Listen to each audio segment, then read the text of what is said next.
hangout. This is going to be a great one. We've got a special show planned tonight and all kinds of amazing people. Here's sort of the order of operations. We'll go around and everyone will make their introductions, and they can tell you about themselves, and they can plug whatever they want to plug. That's cool. And then we're going to jump into our kind of photography horror stories, embarrassing stories, funny things that have happened on shoots. We have a randomized wheel of horror that we'll be spinning. Dave, show us this wheel of horror.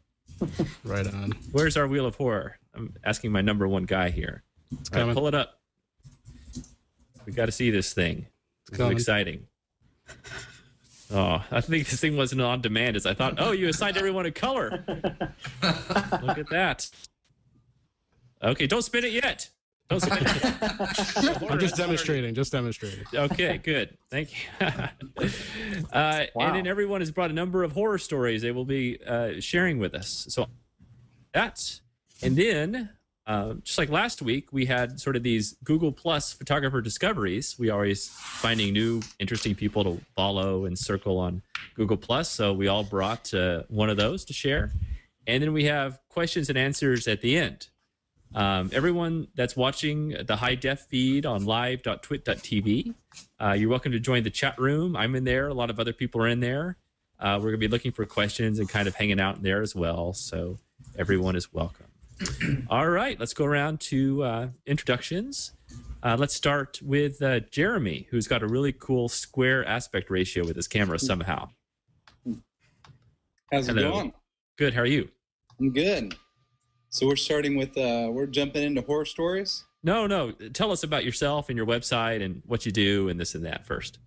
Well, my name is Jeremy Cowart. I am currently living and currently sitting in Los Angeles, California.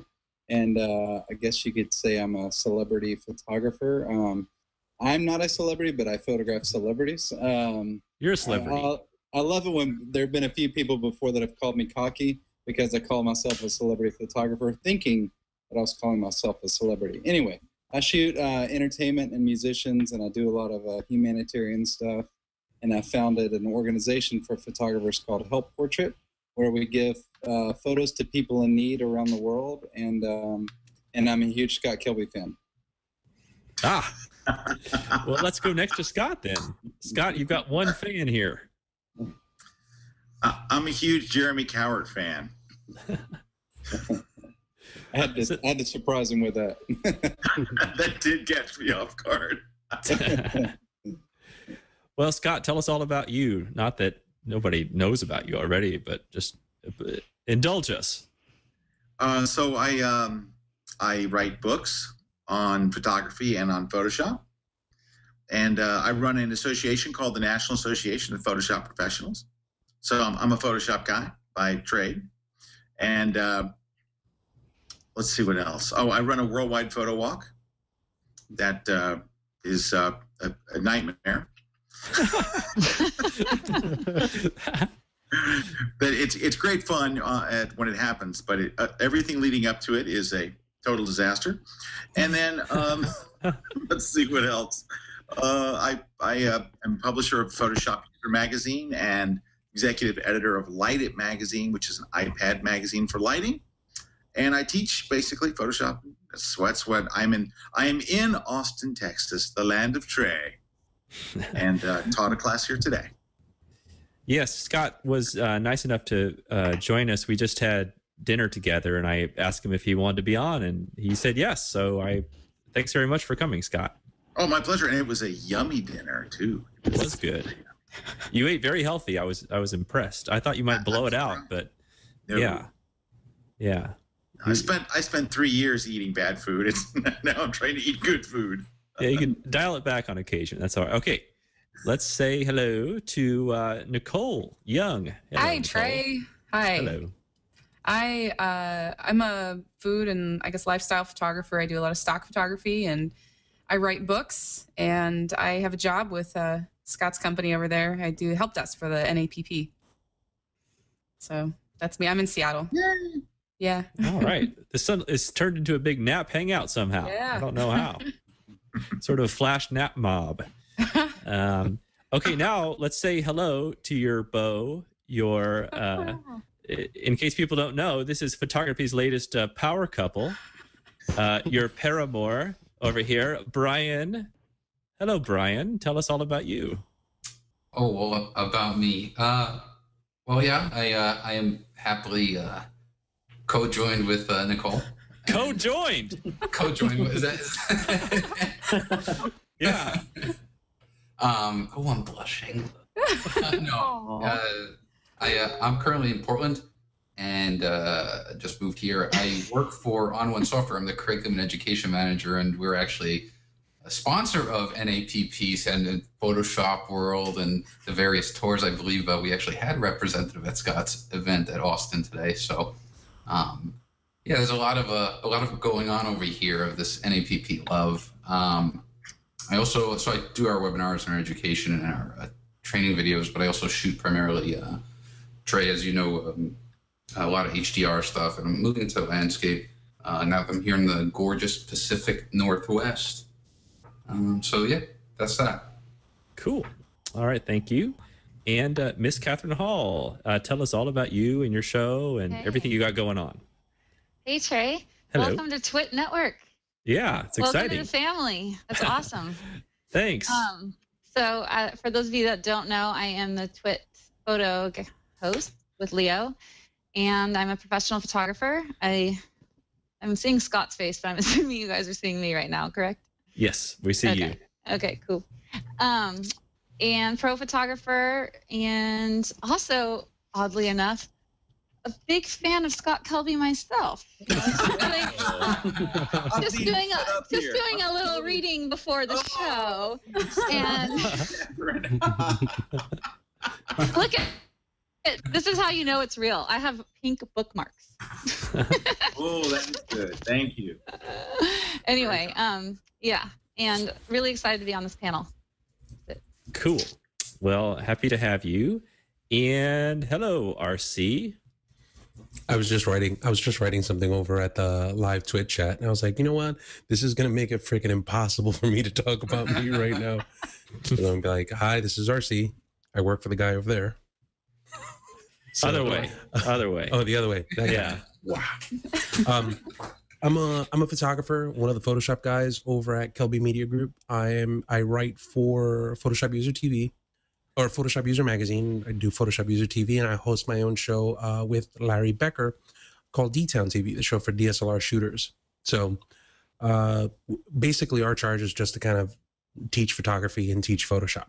So that's kind of what we do here. Excellent. And now Mr. Gordon Laing. Hello, Gordon. Good evening, good afternoon, good morning. Hello, whatever time it is. Thanks for having me on. I don't work for Scott Kelby, although I'm always available. Not too late. It's not too late. Let's talk about it. Actually, I wanted to see if this worked. Does this work if I kind of try and do a different aspect ratio? No. No, I was just trying to do it, Jeremy. I'm not cool enough. I run a site. My name's Gordon. I run a site called cameralabs.com where I review digital cameras, lenses, and accessories, and now also publish ebooks. So if you have any interest in buying any photography equipment and you're wondering just how it performs in real life, check it out. I've got some interesting tests that you might enjoy. And since everyone's talking about where they're based, I'm British, but I live in beautiful Queenstown in New Zealand, which is on the other side of the world to you guys. Yes, it is. Maybe not too long for me, though, I hope. Yeah, we're looking forward to it. Yes. Roll out the red carpet. We've got the banners up in the airport. I don't know how much longer they'll last. And also, I want to thank my producer, Dave Veffer. How are you, Dave? I'm doing pretty well, thank you. And people can find me at plusdave.com, which brings you to my Google Plus profile. Cool. Very smart. And Tony, we can't see you, but we can hear you. Hello, Tony. Hi. Oh, well, hello, Tony. It's great to see you. For the shortest intro ever. He's a man of few words. Yeah. Some still waters are deep, some are just puddles. But thank you, Tony, for broadcasting on Twit. You're awesome. And feel free to pipe in anytime, even though we can't see you. We'd love to hear your opinion because we know you love photography too. Sure. Cool. Okay, Dave, it's time for our Wheel of Horror. Why don't you pull this up? and see who it will land on first. Who will share their tale of ribaldry? All right, here we go. You Who guys will ready? regale us Oh, I like this with their Wheel of story? Horror. First up is 5. Jeremy Cowart. Ah, Jeremy, you have the talking pillow. All right, so story of horror, huh? Yes. Well, the one that comes to mind is a couple years ago. I was on a shoot for the TV network E, and I got a really rare opportunity, very rare, to shoot all of their talent at once. So we're talking all the Kardashians, Ryan Seacrest, Snoop Dogg, Pamela Anderson, Denise Richards, you name it. Their whole at the time that was their slew of talent on TV, and so I did a shot all day. I got images of Pamela Anderson, Denise Richards, the Kardashians, all those guys. At the end of the day, my assistant was backing up everything, and the hard drive crashed that he was backing up to, and then when we tried to go back to the other one, my computer crashed. So whatever he did, he lost that whole day's shoot. Oh, geez. Yeah. And it was a 3-day shoot, but most of the talent was not coming back. So I lost all Pamela Anderson. I lost all Denise Richards. I lost all Snoop Dogg that day, Ryan Seacrest.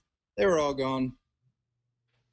So, who is the most, I guess, the easiest to work with out of that whole group, would you say? Probably Ryan Seacrest. He's a really nice guy. In fact, he remembered my name after I briefly stalked him for a day a couple years before. He's like, "Hey, Jeremy, what's up? How's Nashville?" You know, at the time I was living in Nashville. So he's truly, as he seems, very, very genuine. Oh, that's good to hear. Yeah. Wow. And then, so what happened? What happened then? What did the E channel say? What happened? Well, I don't think to this day they realize just how many images were lost. It's kind of a more complicated story, but they knew a lot was lost. We tried to recover as much as we could, but most of it was not recovered. I had more time the next day with the Kardashians and Denise Richards, but I did not have more time with some of the other talent. So it was a pretty bad situation for sure. I don't get mad. I'm a pretty chill guy. I don't get mad on photo shoots. I'm infamously laid back, but I was very, very angry that day for sure. Oh, that is a bad story. Is that the end of your horror story, Jeremy? I have one more that can either wait or I can go ahead and share it. You have to wait for the wheel of horror to land upon you again. All right. Spin the wheel of horror, Dave. Right, here we go. Round and round she goes. Wherever she stops. Round and round it goes. Brian Matiash. Brian, regale us. Horror. My horror was more, I guess, embarrassing than anything else, just because of my reaction. And it's kind of like Jeremy. This one jumped out as soon as Dave told me about what we had to think about. And so this was about 2 years ago. I was still living in Massachusetts, and I found this abandoned school on the western part of Massachusetts, almost on the New York border, called it's in the town of Belchertown. And I did my research. I figured out, what there was to shoot. It was one of those, in abandoned urbex locations that would be perfect for HDR. And so I go there. I went with a buddy of mine because this was a big place. If you looked on Google Maps, it took up a huge part of Belchertown. And if you read on Wikipedia, the stuff that went down over there was not very fun. So I had some, apprehensions overall. We get there, and it turns out to be this Shangri-La. As far as I was concerned, it was awesome. Just wild, abandoned location, tons of graffiti. And my buddy who I was with, we kind of made an agreement. We will stay within earshot so that, because we didn't know how easy it is to get lost or if anyone would get hurt. And so, sure enough, all of you who go out shooting, especially in this kind of a place, you get into the zone. You forget everything. You just kind of wander. So sure enough, I don't know how long it was, but we were gone, and I didn't even bother calling for him. And so here I am, I'm walking, and I heard just a rustle, something to kind of get me out of the zone. And I walk around the corner, and I see this guy with this gas mask respirator thing on, and I freaked out. I mean, the highest pitched scream you can think of, and you know how you think when something like this will happen, you're like, oh wait, on my tripod, it's going to be my battle axe. I'm going to go into this Matrix-style maneuver, and I'm going to disarm this. I booked. I mean, left the tripod. It could have been, Nicole standing there. I would have ran because this was the scare. Like in these abandoned areas, the only light that comes through is that sunlight through whatever holes in the roof or the windows. And so I'll never forget his face. And he was a photographer. Long story short, he was a photographer who was there as well, just happened to be doing his own thing. Other than the three of us, I think there was no one else there. It just so happened he was smarter. He had this respirator because there is some asbestos in the air over there. But, oh, man, that was and I do remember the scream. I do remember him laughing. He started crying because he started calling me as soon as I started running away. That goes down for me the most embarrassing, scariest thing ever. So, did you get a picture of this guy? I didn't get a picture. I didn't get a picture with his gas mask. I got a picture with him, just like we took a picture of each other. But he turned out to be a nice guy. I asked him actually if I can show his stuff, and he preferred not to because I guess he's trying to keep his cover for these things. I guess he does a lot more than I do. So, but yeah, that was an interesting time. Cool. All right, spin the wheel, Dave. All right, who is next? Who is next? Let's find out. It's going to be Gordon. Gordon. Hey. Go for it. Yay. Right, well, blimey, how do you choose from the catalogue of errors and embarrassment that is anything to do with my life or professional career? I know, I have one to share from only about 3 weeks ago, which I actually shared on Google+, so some of you may have already seen this story. I'm going to try and share something from my desktop. Let's see if this works. Can you guys see a picture of a mountain and a camera? Yes. Excellent. This is the mountain where I left this camera overnight 2 weeks ago. I was invited at the last minute by Jason Law, a fellow Queenstown photographer. If you're watching, Jason, how are you doing? He said, come up the Remarkables. I'm taking some pictures of the sunset. Remarkables is a big mountain range that's on one side of Queenstown.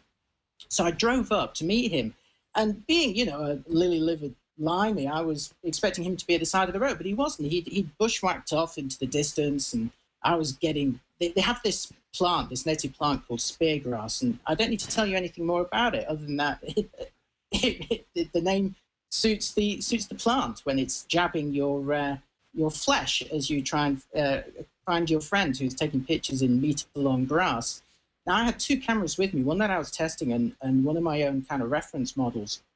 And the reference model, which was the Canon T3i or 600D, you see here in this picture, I ended up not using that a lot in this shot, and I was concentrating on this other camera I was testing, and I was talking to Jason, and what always surprises me, even though I've seen it every night of my life, is how quickly it gets dark when the sun sets. It sounds like an obvious statement, but in some parts of the world, at some times a year, it gets really dark really fast. And when you're stuck on the side of a mountain, you kind of want to get off it pretty quickly. So Jason started wandering off, so I started wandering after him. I had a quick look around. I thought I had everything, but I had that sick feeling in my stomach that you have when you know you've done something wrong, you've forgotten something. And when I got home late that night, I realized I'd left one of my cameras there on the mountain. And the next day, fortunately, it didn't rain that night. So the next day I drove up there, and this is exactly where I found it. I'd not touched it at all. I took this picture with my phone. And luckily no sheep had knocked it off, and no hobbits or orcs had passed by in the night and had taken it for themselves. So that's my short horror story. I have more to share later, should the Wheel of Horror end on my face. That's quite a nice cell phone picture, by the way. Just thought I'd throw that in. Yeah, I thought so. That was from a Galaxy S2. I just cannot take a decent picture with a camera phone. I don't know how people do it. I don't know how Lisa Bettany and all the rest of these people who take these great photos with their iPhones. I don't know how they do it. Maybe I've understood that they're using an iPhone and I've got an Android phone. But I just wobble it so much, I just can't hold the thing properly. But that was one of the few decent cell phone pictures I took, and the wind was blowing a hoolie, let me tell you. Yeah, not too bad. All right, Dave, spin it. All right, here we go. Whose avatar will it land on? That was a quick spin. Lame spin. Do it Was again. that a valid spin? No. It's got to land on a color. Cool. And we just did Brian. I'm going to spin again. Yeah, spin again. All right, we got RC. Okay, RC. Let us have it. I think you're muted, RC. You're muted. All right, yeah. So is that coming in a little bit better? Yeah, go for it. Now I'm gonna go ahead and just I posted a picture just now over on my Google Plus page. So if you go to gplusrc.com, that's where you have it. But I'll go ahead and I'll switch just so that you guys can see it here. But I don't do outdoors too much.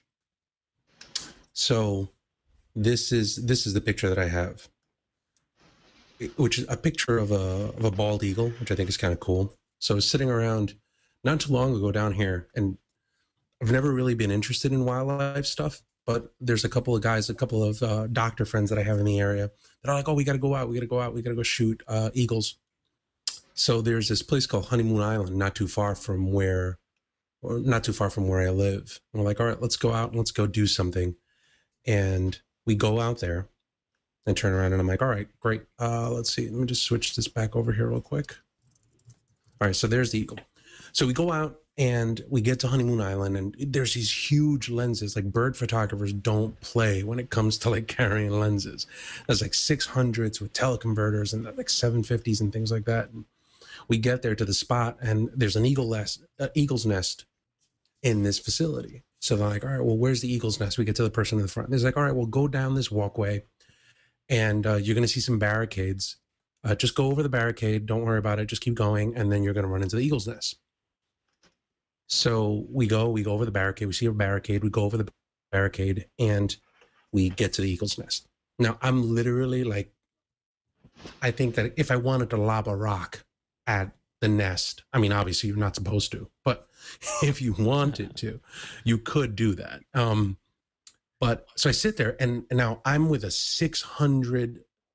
It's huge to sit, and the best way that I can, the way that I can describe shooting with a 600, it's almost kind of like, and I can't believe that I'm gonna make a Star Wars reference, but it's like that scene in Star Wars where Luke's trying to shoot TIE fighters out of the Millennium Falcon.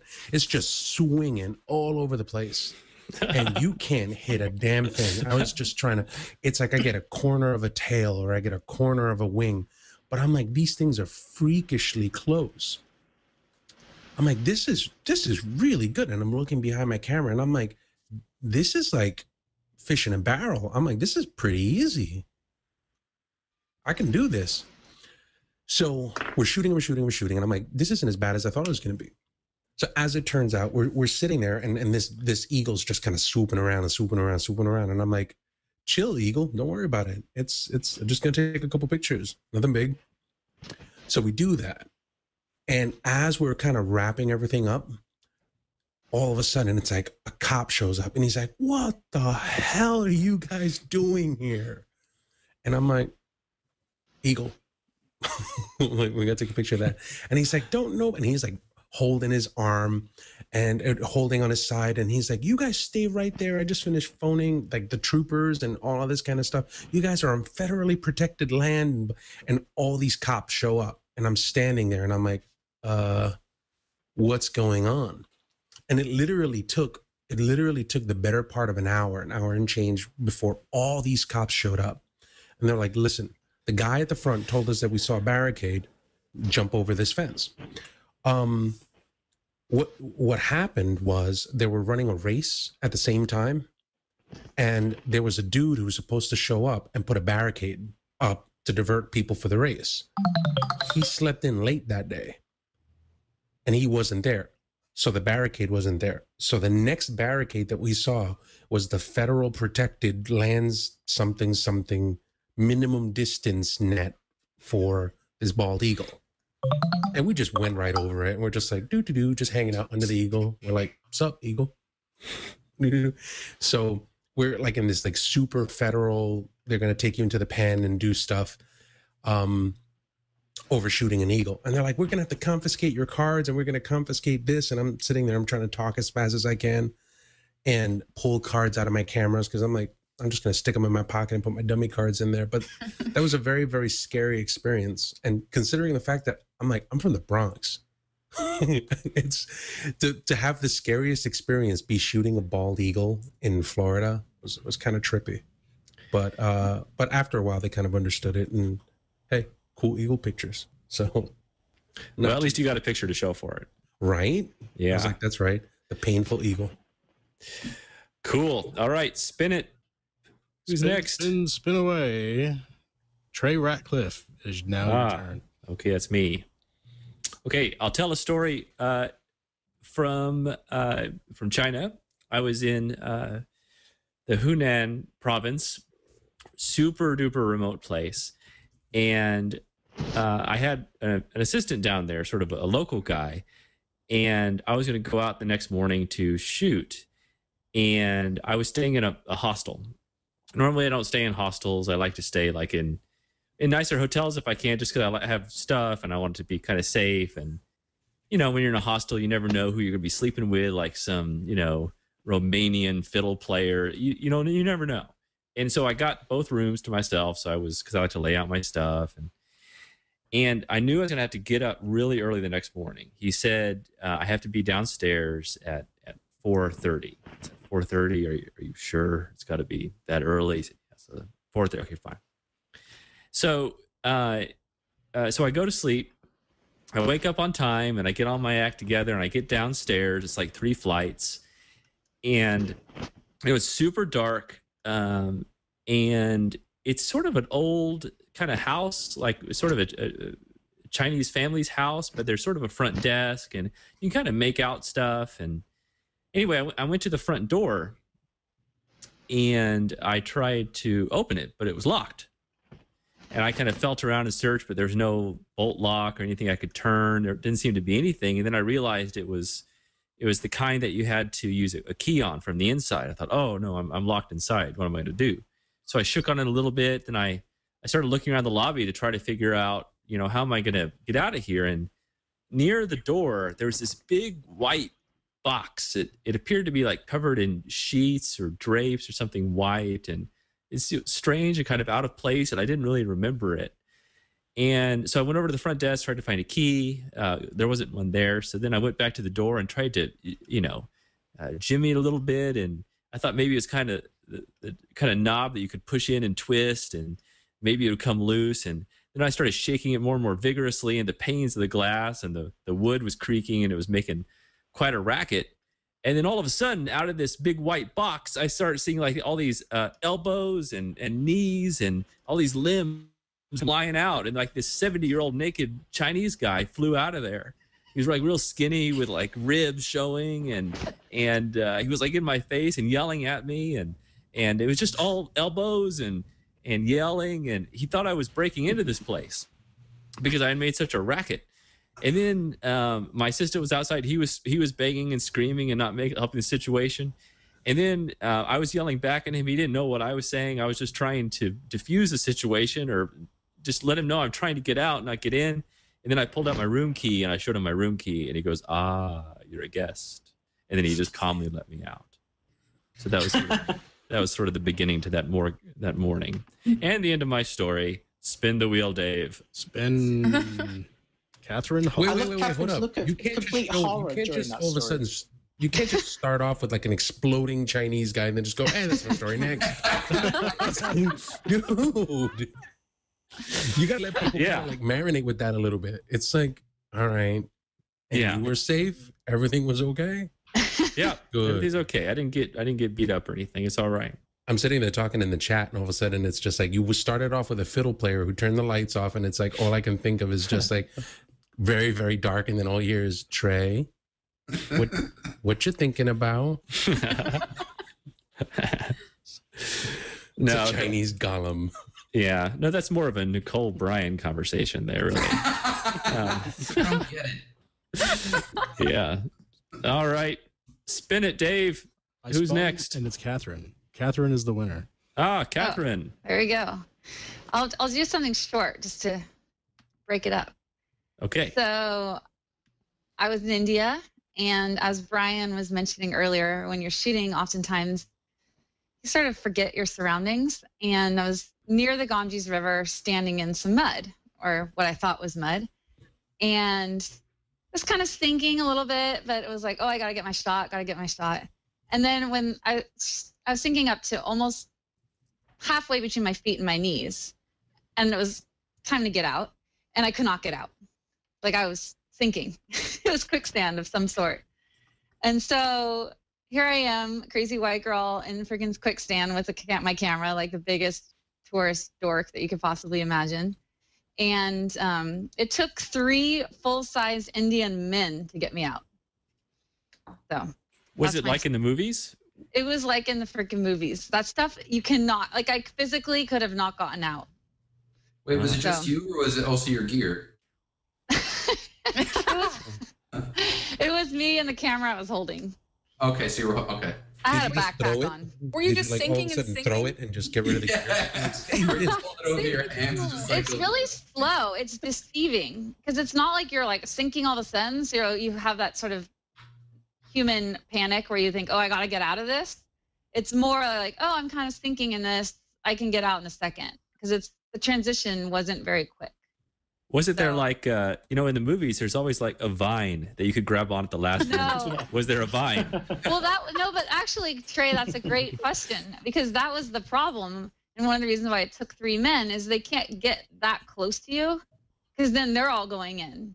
So like everyone was trying to get me out, but they couldn't really get that close to me. So they were kind of had to form a circle around me. And how far down did you get before they pulled you out? No, I only went to like my knees. Like it didn't go down that much, but I couldn't get out. That's the freaky thing. Like just imagine trying to get out and not being able to move your legs out. And India is not exactly the most, I was there by myself, like wandering around 20-something girl. It's not, certainly not the place you want to get sucked into quicksand by yourself, so that's my horror story. So beware of your surroundings. Thank you. I don't know. I think Jeremy's is my favorite so far, because whenever anything bad happens, I'm just going to think of Jeremy's shoot.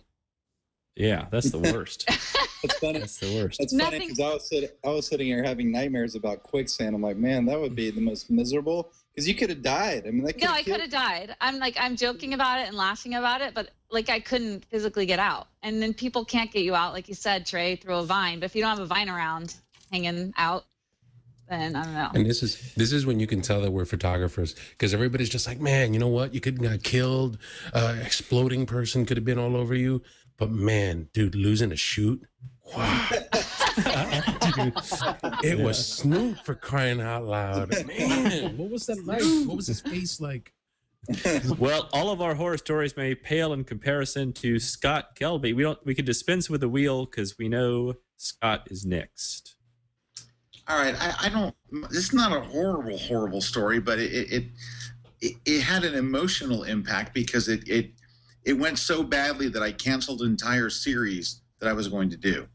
You know how as photographers we look for personal projects to do to grow, and I had made up my mind I was going to do a personal project, and I came up with an idea, and my wife helped me come up with this, and the idea is going to sound very good. It was. I wanted to do a series called Budget Bride. So, you have all these wedding photographers shooting these $50,000 weddings and the horse carriages and all this stuff. I thought, I want to go the other way. I'm going to do a series with brides that have no money. And like one of the ideas was to shoot a wedding reception at an ice cream truck in like a neighborhood with the bride and the groom and everybody lined up. And we had all these great ideas of the bride and the groom carrying their own bags from the car, and just really like these people have no money, but they're in love. And I really wanted to do the romance of it all. So the first shoot in this series, we found an old hotel on Clearwater Beach with the old neon. I mean, really just an awful place. But it was perfect for this. And I came up with the idea that we would try the first one outdoors, and we would set up a little area by the pool, and I would have a bride and a groom, and they would be eating Chinese food. They'd be burning little candles, and have a bottle of wine with the price tag still on it. So it's like you realize these people have no money, but they're young and in love, and nobody cares. And what I didn't realize at this point is this: if you have a bride in a wedding dress, I don't care what kind of story you're trying to tell, it looks like a regular wedding photo. So, but that's not the problem with the shoot. We go to the shoot, and I take my brand new Quadra pack. So it's a small power pack this big with 2 heads. RC knows where this is going. I'm muting myself because I'm like, oh. So we take this on location, and we hire a female to be the bride, which is, I think, is a good call. And and she was very wonderful. And then we hired a brand new male model. He had never modeled before, and so they meet, and I'm having them pose as though we're warming up for the shoot. And I say, well, you're going to be, bride and groom, you're going to be getting married. And so he's holding her at arm's length like this. And I'm like, this isn't very romantic. This is like your bride has the flu and you're trying not to catch it. So we finally got them together, and now he's got her in his arms, and he looks at me at one point and goes, this is the greatest job in the world.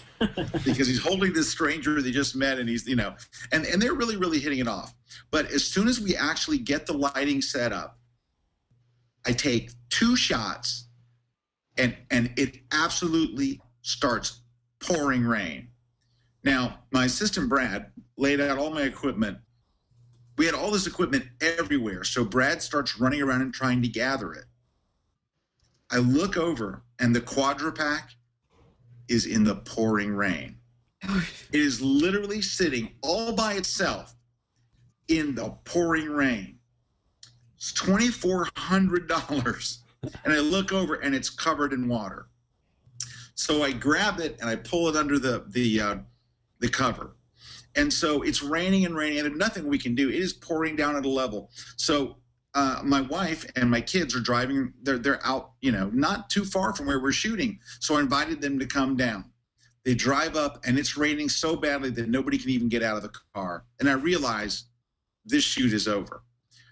All of a sudden, it kind of clears. We move to a new section. I set the Quadra up, and we dry it all off and with everything. I turn the power on of the Quadra, and sparks come shooting out of it. And they're going, pop, pop, pop. Dead. Absolutely dead.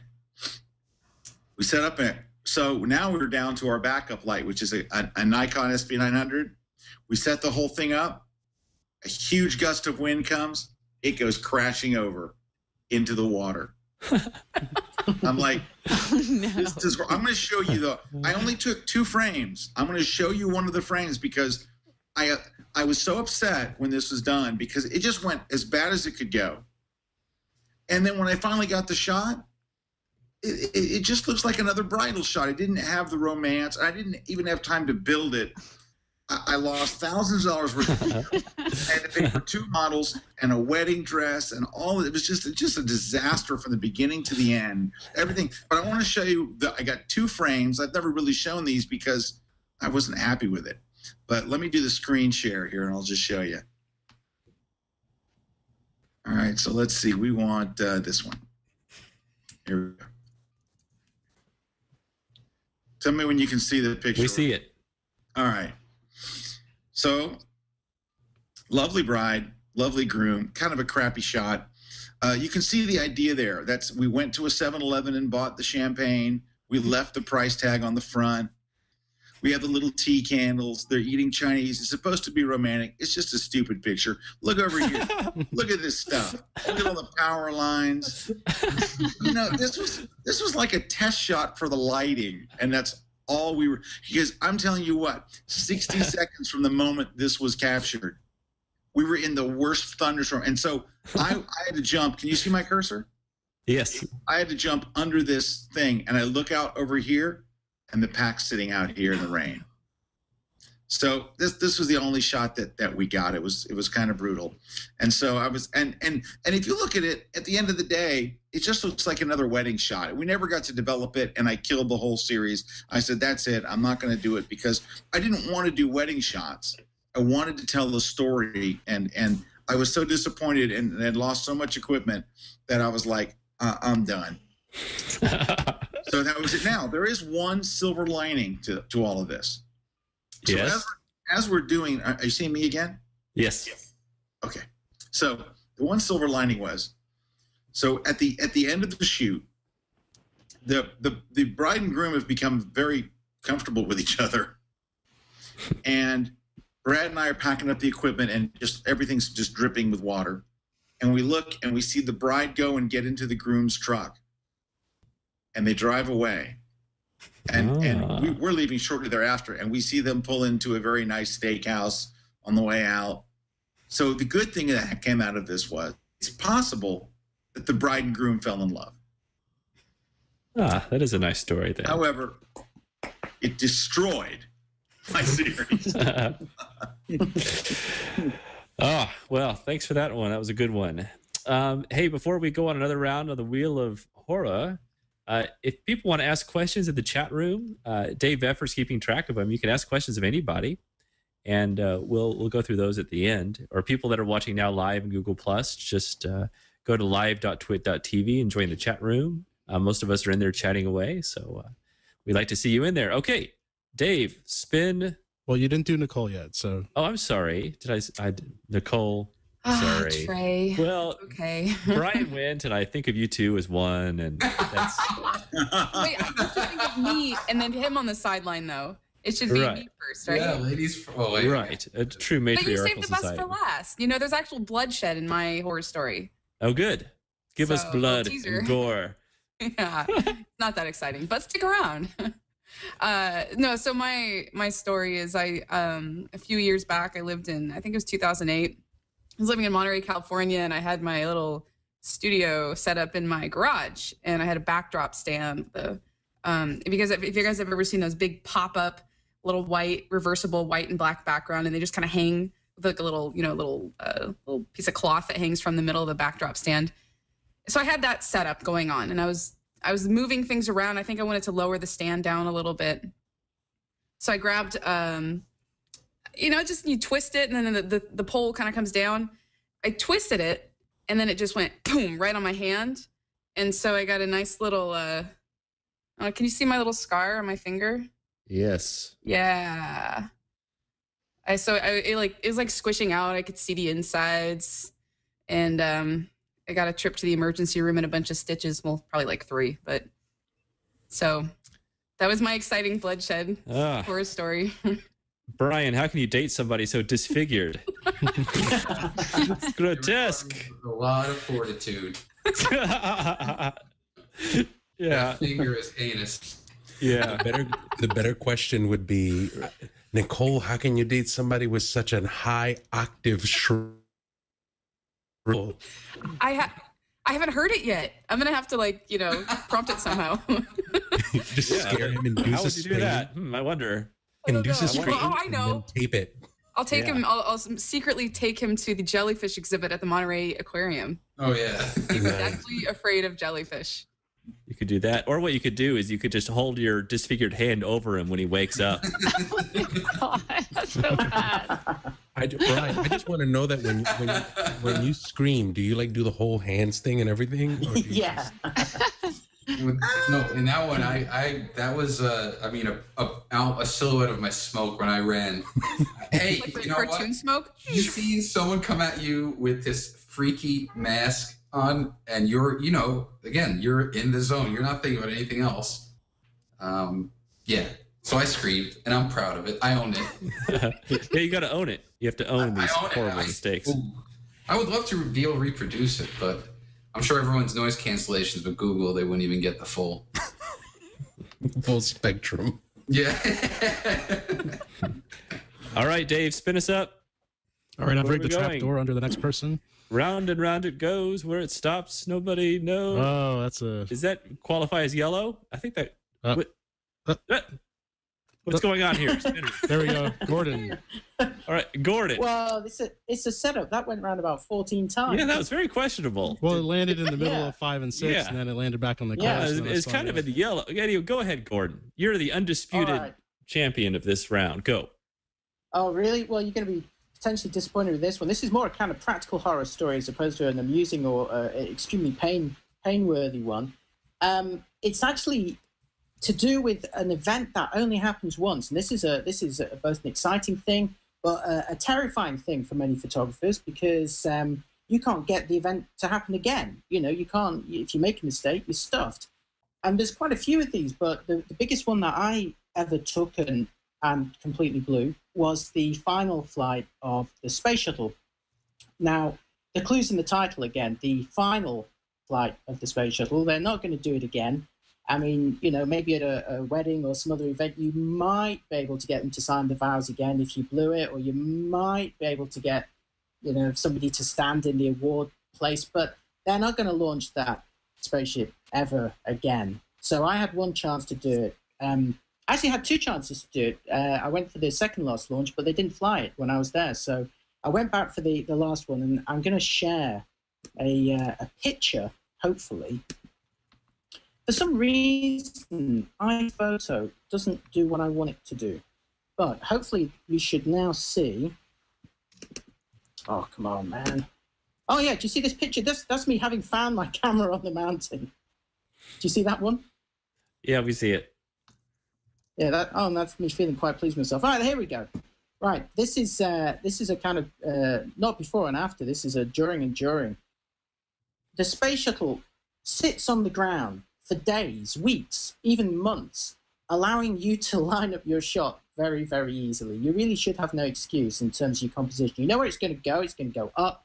You know the direction. It does the same thing every time. So lining it up shouldn't be a problem. However, getting the exposure right can be a problem. Now, on the day of the final launch, I mean, Trey, you were there as well in a different location.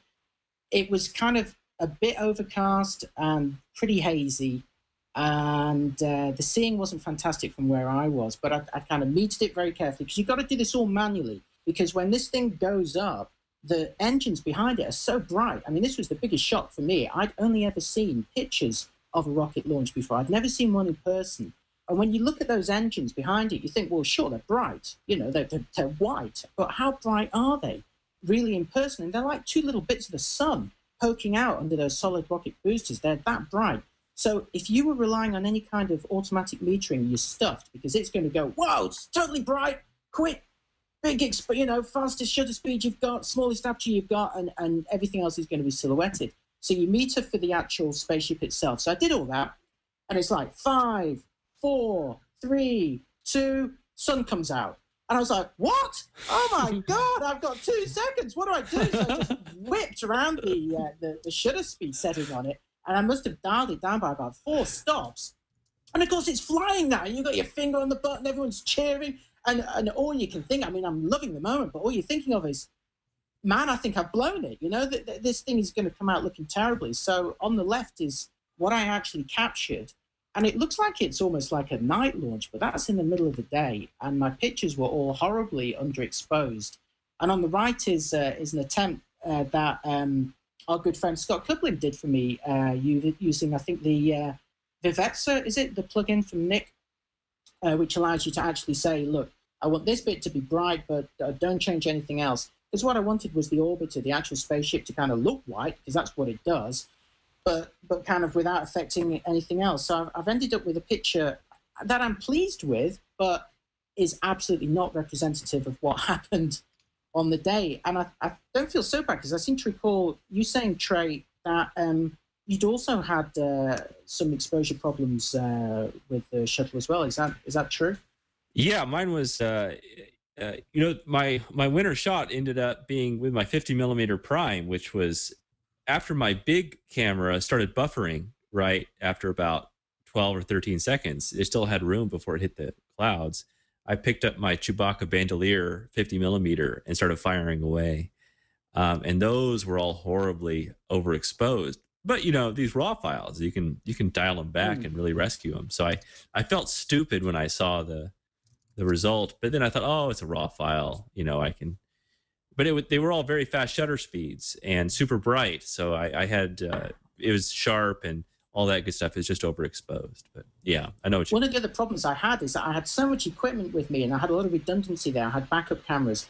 I had 2 Rebel T3Is or 600Ds that I was going to be using, one as a backup and one as, for the main shot. And I had it all lined up and it was working great. And I just noticed, I was filming some video just before the launch. And I noticed, how a lot of times with video, if you're not using neutral density filters, the aperture is forced to close right down. And that's when you notice you've got dust on the sensor. And I did not have dust in any normal place. I had it right slap bang in the middle of the sensor, right over where the space shuttle was going to go.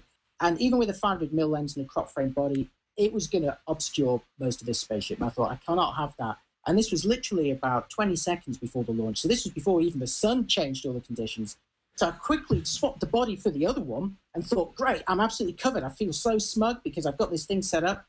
Started taking pictures with my main body. And then as soon as it left the frame of the main one, I picked up this replacement, pressed the button, and it's not taking the picture. And I check it, and meanwhile, the spaceship is flying, it's going faster, it's going higher. I'm pressing the button, nothing's happening. I think, why? It's switched on, what's going on? And of course, I'd forgotten that the last picture I took with that camera was a self-timer picture ages earlier, and I'd not turned off the self-timer. So then I think, I don't know if you've ever done this, there's that moment panic where you think, I can recover this, I can come back. If I just keep following the subject, the shutter is going to fire at some point, like 8, 7, 6, I'm doing my own countdown in my head. As the shuttle, of course, fast approaches this low cloud bank, and literally it pops into the cloud, and then it takes the picture of the cloud. So I was so upset. And that's why I always say on the tutorials I do, if you ever play around with any of the settings, put it back to auto afterwards. Play with, you guys may disagree with me, but and a lot of people have a go at me for saying this on tutorials. They're like, hey, I'm not some kind of amateur. Well, maybe you're not, but I make these mistakes all the time. And if I'm mucking about with the ISO or white balance or exposure, suddenly this amazing opportunity comes along. You grab it, you've got the moment, but of course your settings are all wrong. And that's what happened to me then, the curse of the self-timer. A sad story, Gordon. Indeed. Spin us up, Dave. Who's next? Next is going to be, that's a long spin, Katherine. All right, Katherine, let us have it. I think you're muted, Katherine. I'm afraid. I'm trying to be a good guest, and I end up muting myself. That's okay. I forget, but I don't want to be noisy in the background. So I guess my story will be, which one do I want to do? There's so many. Yes. I was in, too many. I was in Appalachia. Well, should I go funny or should I go scary? It's your world. Whatever you want. RC. I say go funny. Okay. When in doubt, always be funny. Well, it's not that funny, but okay, funny and scary. I was commissioned to do this shoot, and the designer, I had heard rumors about him, but I didn't really know what it would be like to be on set with him before I got there. And I walked in, and the shot, the design, if you will, that I was supposed to take was an atrocity. I mean, it was horrible. And everyone he had maybe 10 or 15 vendors there. They were all basically looking at me like, what are we going to do? What did he create? This is awful. Like, everyone knew it in the room except for him. And, I'm supposed to make this look good, which is not easy when it looks bad in the first place. So I'm looking at the shot and thinking, like, how am I going to make this look good? What can I do to sort of, maybe the lighting will make it look good. Maybe I could do something. So I'm trying to figure it out, and we're doing test shots, and they look like crap because I'm shooting something that looks like crap. And then he starts to get all involved and asking for things like, he wanted the background in focus, which was windows at noon with a beach. So imagine how bright it is. He wanted that to be visible, so the exposure to capture the outside.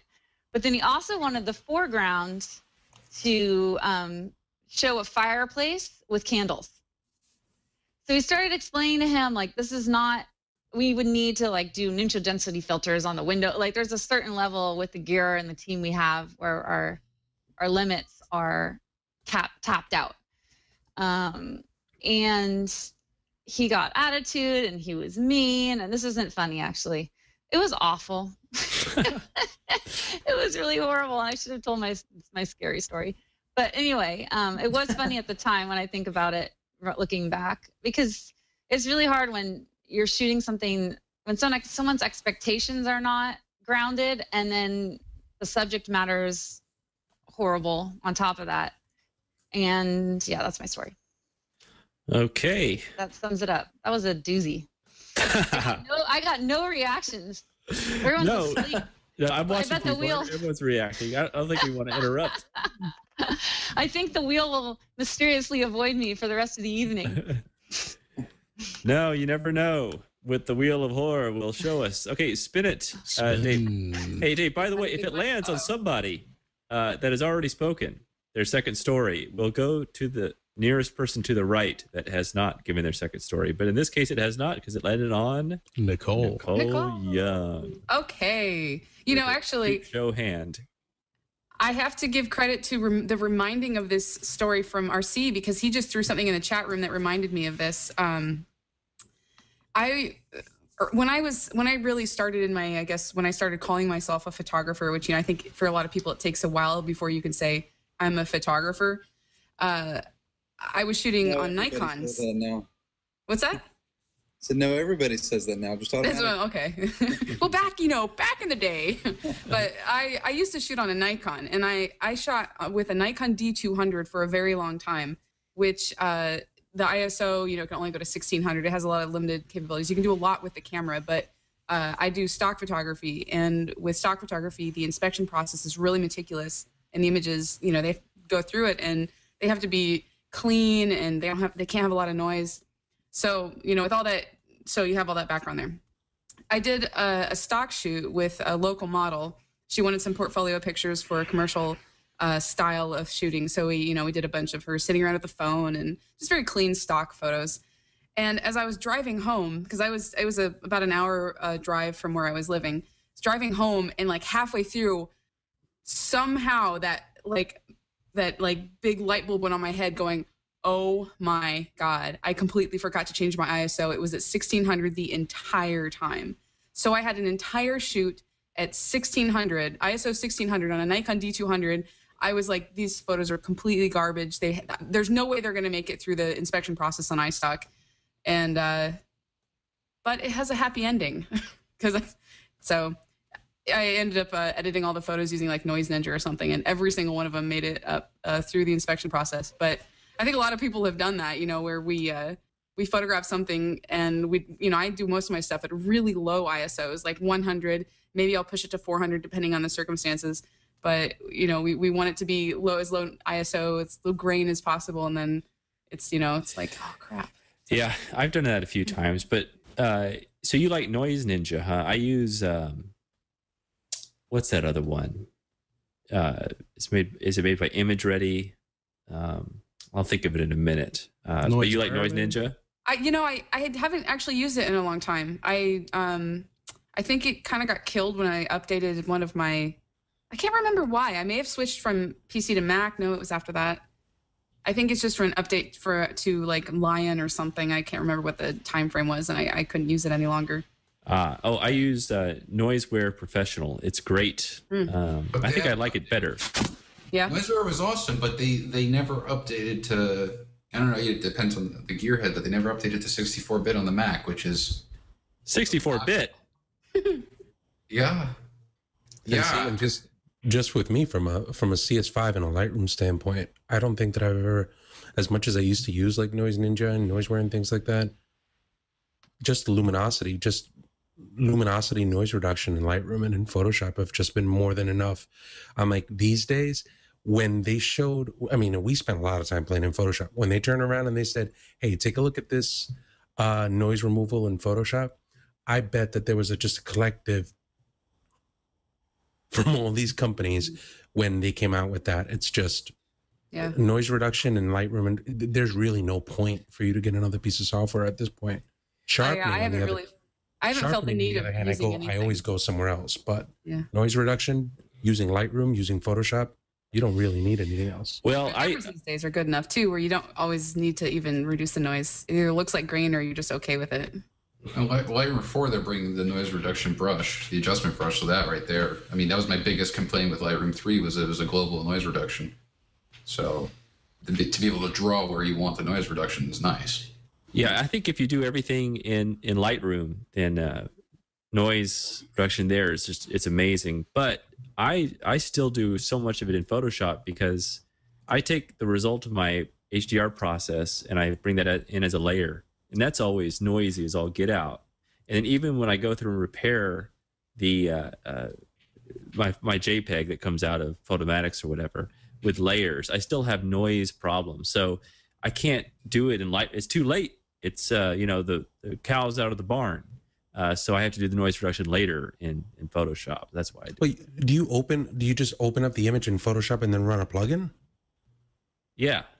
Well, see, if you opened it up in Photoshop, like if you did a file open in Photoshop, highlighted the picture, and then instead of just hitting open, hit the drop down, and here, I'll show you this real quick. I know what you mean, but I think what you save yourself. Maybe what I didn't fully say is that I've got many different things I do in Photoshop with layers and different filters, that sort of thing. And Noiseware is just one of the many filters that I run on it towards the end. So it's part of the filtering workflow that I do in Photoshop.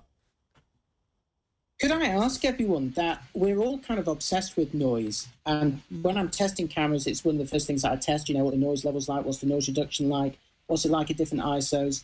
But have you ever had a client come back to you and say, "Love the photo, but too noisy"?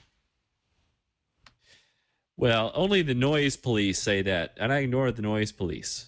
I mean, is it actually an issue for paying clients? Are they actually that bothered, or is it just us? It happens to Nicole, right, Nicole?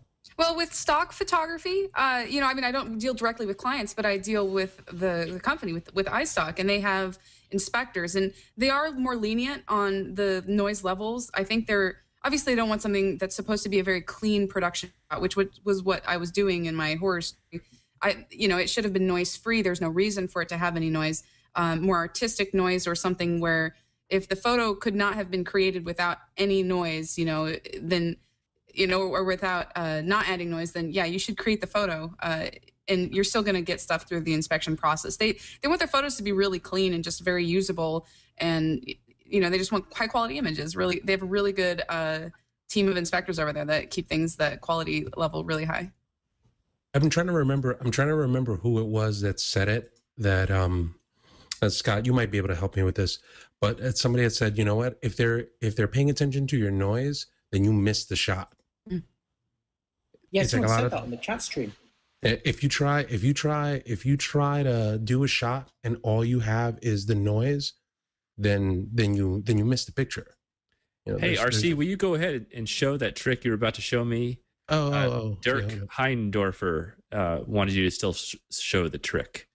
All right, let me find a shot in here so that you can take an image and doing noise reduction on it with your little trick. All right, so let's just say, let me go ahead and I'm just going to minimize some windows here so that you can see it. And they're saying Rick Salmon on the chat, RC. Yes, okay, yeah, it was Rick. Okay, cool. All right, so I'm just going to grab a TIFF image just for the sake of grabbing a TIFF image. All my stuff is on removable drive, so I'm just kind of moving stuff very quickly over here. All right. And by very quickly, I mean I'm going to move 586. What? All right. I guess it's a 568 megabyte file. What the hell is that? You got a big TIFF. Maybe it still has layers in it. TIFF thing. Yeah, it's a possibility. But it'll take less than a minute. But so the deal with it is just when you're working in Photoshop, right? You click on File, you click on Open. Everybody can see this, right? Yes. All right. So and you can actually do this with any image. I'm gonna just grab a picture over here. I'll go to horror. Right. As soon as you highlight a picture, you'll see that it says enable all readable documents and it has a formatted JPEG. If you click on the drop down here and you select camera raw from the drop down list, and then you click on open, it'll automatically open it up in camera raw rather than opening it up in Photoshop. But you have to be very specific about how you do it. Like if you come over here and then you go and you switch this to camera raw, then highlight something, it'll automatically switch the format back. So what you do is find something you want, click on it, then switch it over to camera raw, then click on open. Then that way, once you have that there, that gives you the option to come over here and then use the luminance noise reduction, which isn't available to you inside of CS5. So what you would do is you would just do any kind of luminance noise reduction here. And then you could technically either open this as an image, or if you hold down the shift key, you can open this as a smart object, then do a duplicate and then grab that.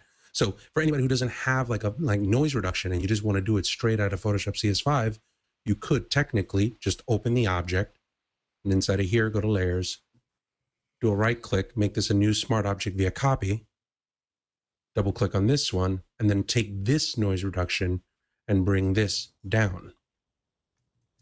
So then this would be your original. This would be the one that's smoother, and then you would just grab a mask and then mask in the areas that you want.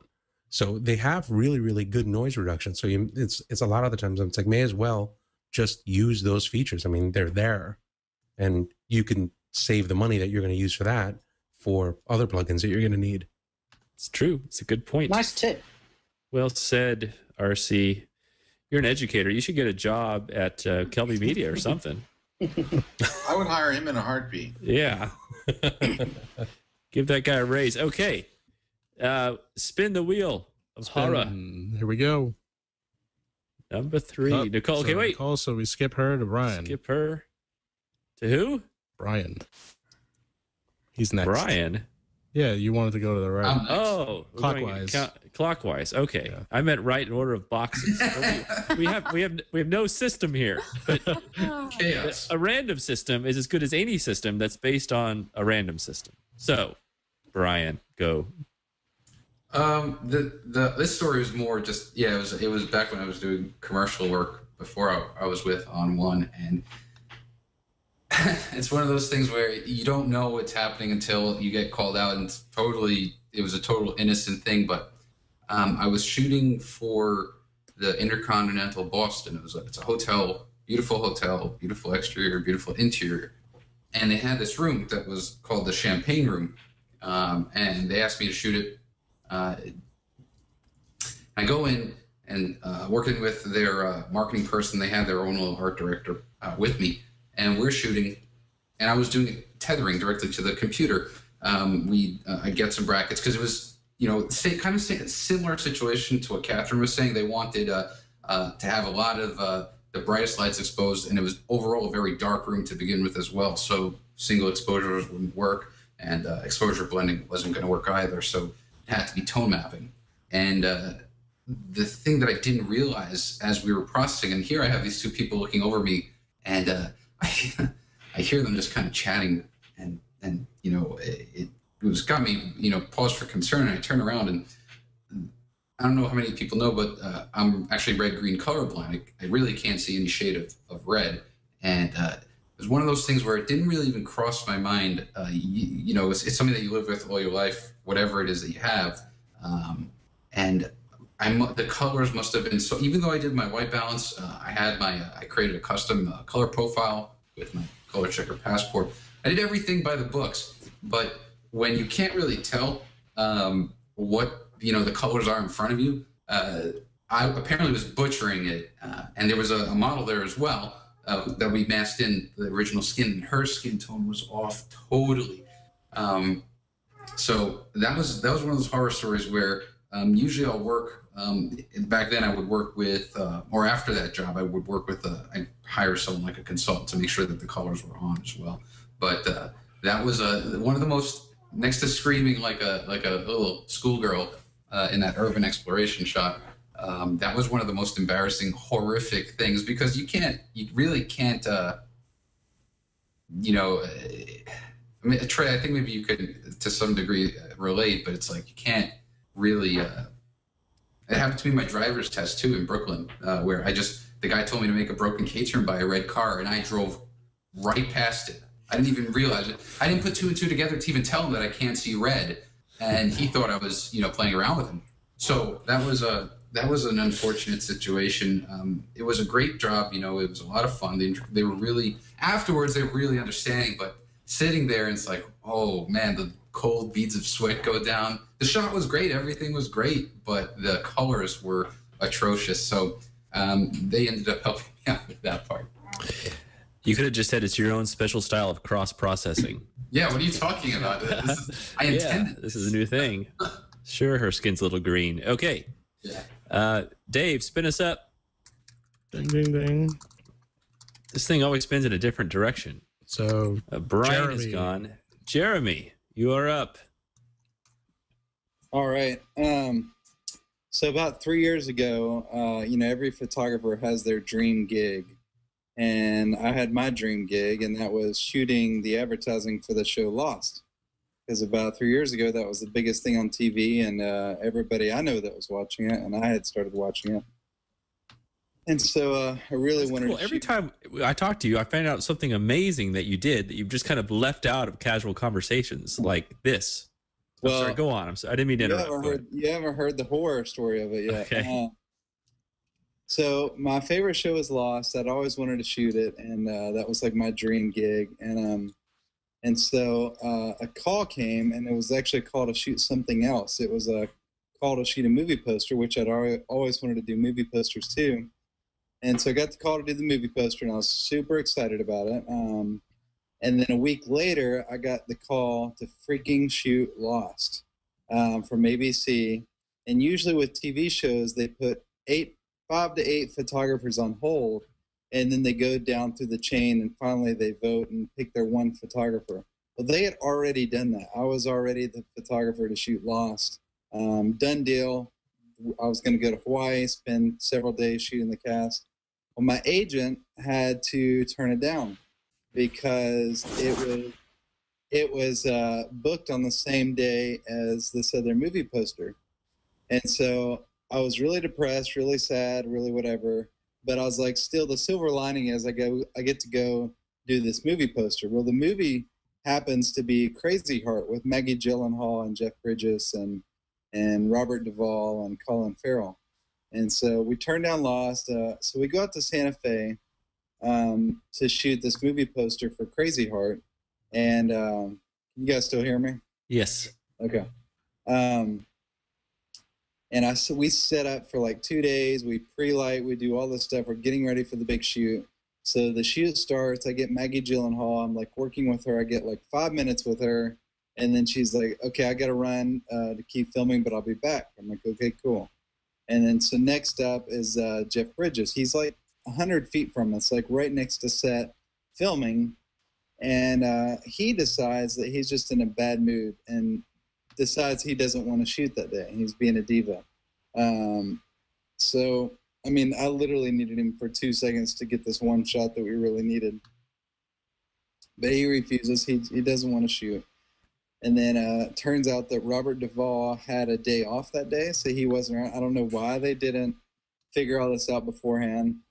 Basically, Colin Farrell had a contractual issue. Basically, the entire Crazy Heart shoot fell through, canceled. Meanwhile, I could have been in Hawaii shooting Lost. So that sucks. I lost both jobs on the same day. Both of them could have been like that next level in my career, and they both fell through in the same day. Well, that sucks. But over in chat, I see somewhat of a revelation. Nicole, do you have something to tell us that has hitherto been covered up? I was an extra on an episode of Lost when I lived in Hawaii. Really? Yes. So you can photograph me, and and then your life will be complete. There you go. Perfect. What was the episode about? It was an episode. It was when they were. Spoiler alert! If you've never seen Lost, season 4 is where they're doing the flash forwards, and it's when Kate was going through her trial, and I was a security guard who opened a door. I'm very featured. You really see me. It's not like I'm like a little tiny speck in the crowd. But yeah, season 4, episode 4, if anyone is interested, see me on Lost. All right, that's cool. Yeah, I watched all Nicole, of it. you totally have a photo of you. You totally have a photo, a screen grab from it, don't you? Oh, I'll find one and then I'll post it. I'll show it. I'll find Yeah, one. you got to share it with us. Or something. Okay, spin the wheel of horror. Okay. RC. RC. Winner. Oh, all right. So I have a nerdy story. So I was before I came here to work doing Photoshop stuff. I was an IT manager. Basically, I managed a bunch of different people at a software company doing e-commerce installations for online. So think like Peapod, like online supermarkets. So we would go to a supermarket chain, a big supermarket chain, like in Portland, we did New Seasons Market. In New York, we did Walgreens. So we do these really, really big spots, and we'd have to go, and I'd have to set up 3 to 5 photography stations to be able to do product photography. We'd show up to, let's say, Walgreens, and we'd say, all right, Walgreens, we need to take pictures of your stuff. So imagine an entire supermarket. You walk into a supermarket and you go, you see all of this stuff here? We need to make pictures of this, everything, every single bit. And all of the stuff needed to be shot on a white background. And at the same time, you had to do, like deli and all of those kinds of things. So you had to set up all of these shoots. So it was my job to kind of sit there and just photographically figure all of this stuff out. So I'd go, all right, well, we need 5 photography stations at different areas here, different supermarkets. And we get a database catalog of like 20,000 images, 25,000 images, 30,000 images. And we'd have to shoot it. So that was one of the things we signed up for. So we'd sit, and I had a job that was running in one of these places. I won't say which because the client's probably still around. But at one point or another, probably 3.5 months into the shoot, we had 3 photographers working on this one job. And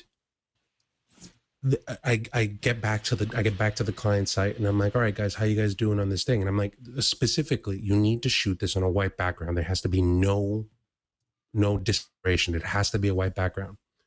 And they're probably about 20,000 images in.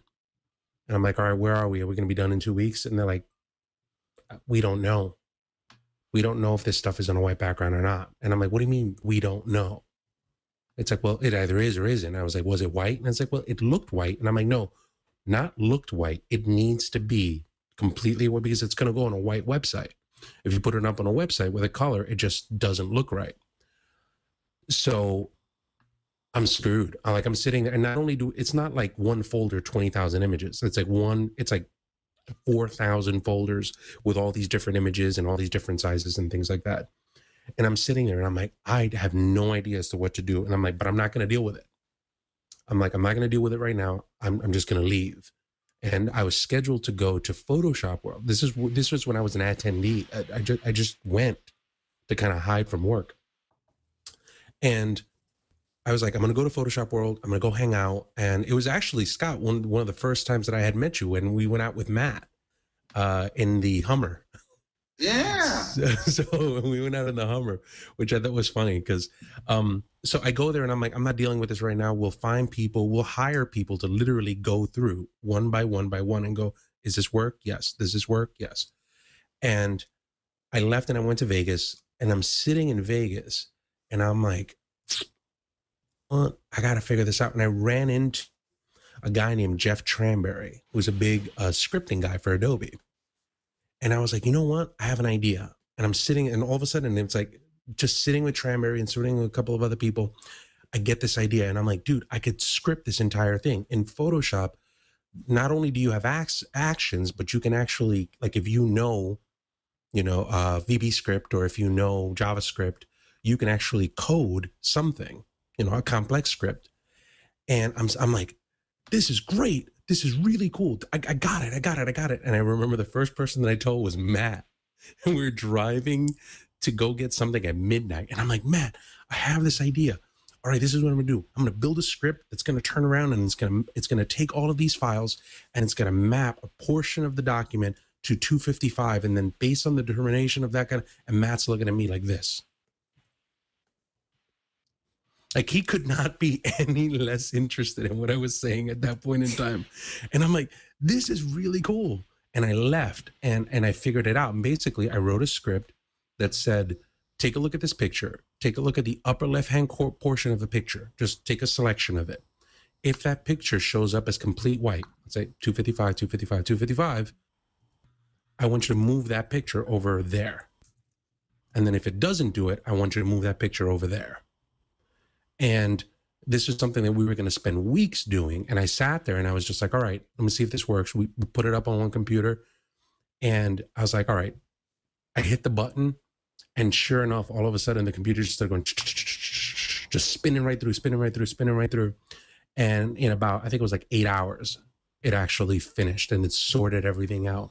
And I was about 30% out, but it was literally one of those things where I have all these different projects, all these different sites going at the same time. And to be out on something like that, that's a, you're behind by months and thousands of dollars.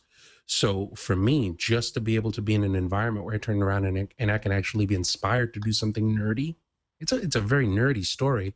But at the end of the day, you know, I don't have to do sexy. I have to do what makes money and what makes it, you know, how can I return money on that? And then, you know, that this little story was able to kind of help that. It's okay. Nerdy stories are always okay around fellow nerds. Don't worry about it. All right. Who's left? Do we know? You better spin it. I'm lost now. Speaking of lost. So it's going to be Scott Kelby. All right, Scott. Alrighty, so there's parts of this story are known and parts aren't. So it has good parts and bad parts, but it's a shoot gone horribly, horribly wrong.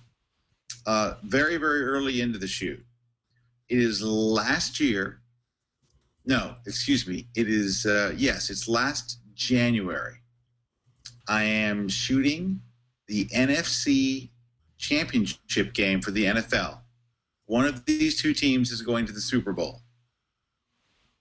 And I am on the 10-yard line. It's a beautiful day, crisp. It's the Chicago Bears versus the Green Bay Packers. And on the opening drive, in the first quarter, I have two cameras with me. I have a 400-millimeter lens, big sucker, with a Gitzo monopod. And then my second body is a D3 with a 24-70. So on the opening drive, Green Bay is driving down the field. They get all the way to like the 7-yard line. And I'm right there, you know, literally now at the goal line. I've moved to the goal line. I'm ready to shoot.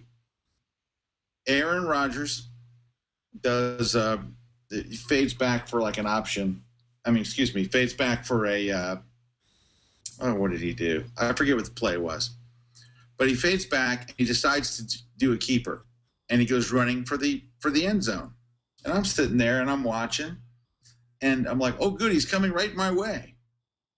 And he dives across the end zone, holding the ball out. So he's like, it's diving out. And he hits, you know. Now you got to realize when you're shooting in an NFL game, there's the field. And a few feet back, there is a dotted white line. That's for the video guys. Then behind them is a dotted yellow line, and that's for photographers. I'm behind the dotted, you know, my line. And I see him hit the ground, and I'm trying to fire and stuff, you know, shoot. And he starts sliding towards me. I'm thinking, he's not going to make it all the way to me. Because I'm on my knees, you know, shooting. He's not going to make it here. He keeps coming, and he slams into me. Snaps my monopod in two. So I don't realize this at first. I just fall over because I just got hit by a guy and, you know, helmet and everything. He falls to the ground, and he, as it turns out, I'm still shooting. I'm like, hey, I'm okay, because I was already on my knees. I didn't have very far to fall. So I just kind of get up. I take my 24-70, and I'm smiling like, wow, I'm right here where it happened. I'm alive. And so I'm shooting with my 24-70, and he gets up and runs off the field. And that's when I look down and see literally my monopod is in two pieces. Now, here's the problem with this. This is the opening drive of a 3.5 to 4 hour game. I've got a 400-millimeter lens. that's very heavy. It's not a handheld lens. Where am I going to find a monopod? It's not like anybody's got monopod. Oh, I got one here, buddy. Try my monopod. So here's good and bad came out of it. First off, while we're looking here, I'm going to just, for 1 second, I'm going to show you some pictures from it. Hold on. Because I actually have the pictures I was taking as he hit me. So I think I can find them for you really quickly. Here we go. All right. I'm going to do a screenshot here to show you. Screen share. So let's go with this right here. One more, please. Do you see it? I see it. All right. There's my broken monopod. Here's Aaron Rodgers crashing into me. Literally, this is him hitting me. See how far it is from the field? Then this is out of bounds. Then this is green area. I'm thinking, you're never going to make it all the way from over there sliding into me. I was wrong. See that? This is the problem. That's Aaron Rodgers, and my camera gear is on the other side of Aaron Rodgers. This is not good. But you got it all on film, so, that's got to be somehow good. Did he do the belt move when he got up? The good parts are coming up, but they're not quite there yet. So I have these shots as he's running away and stuff, because I'm right there.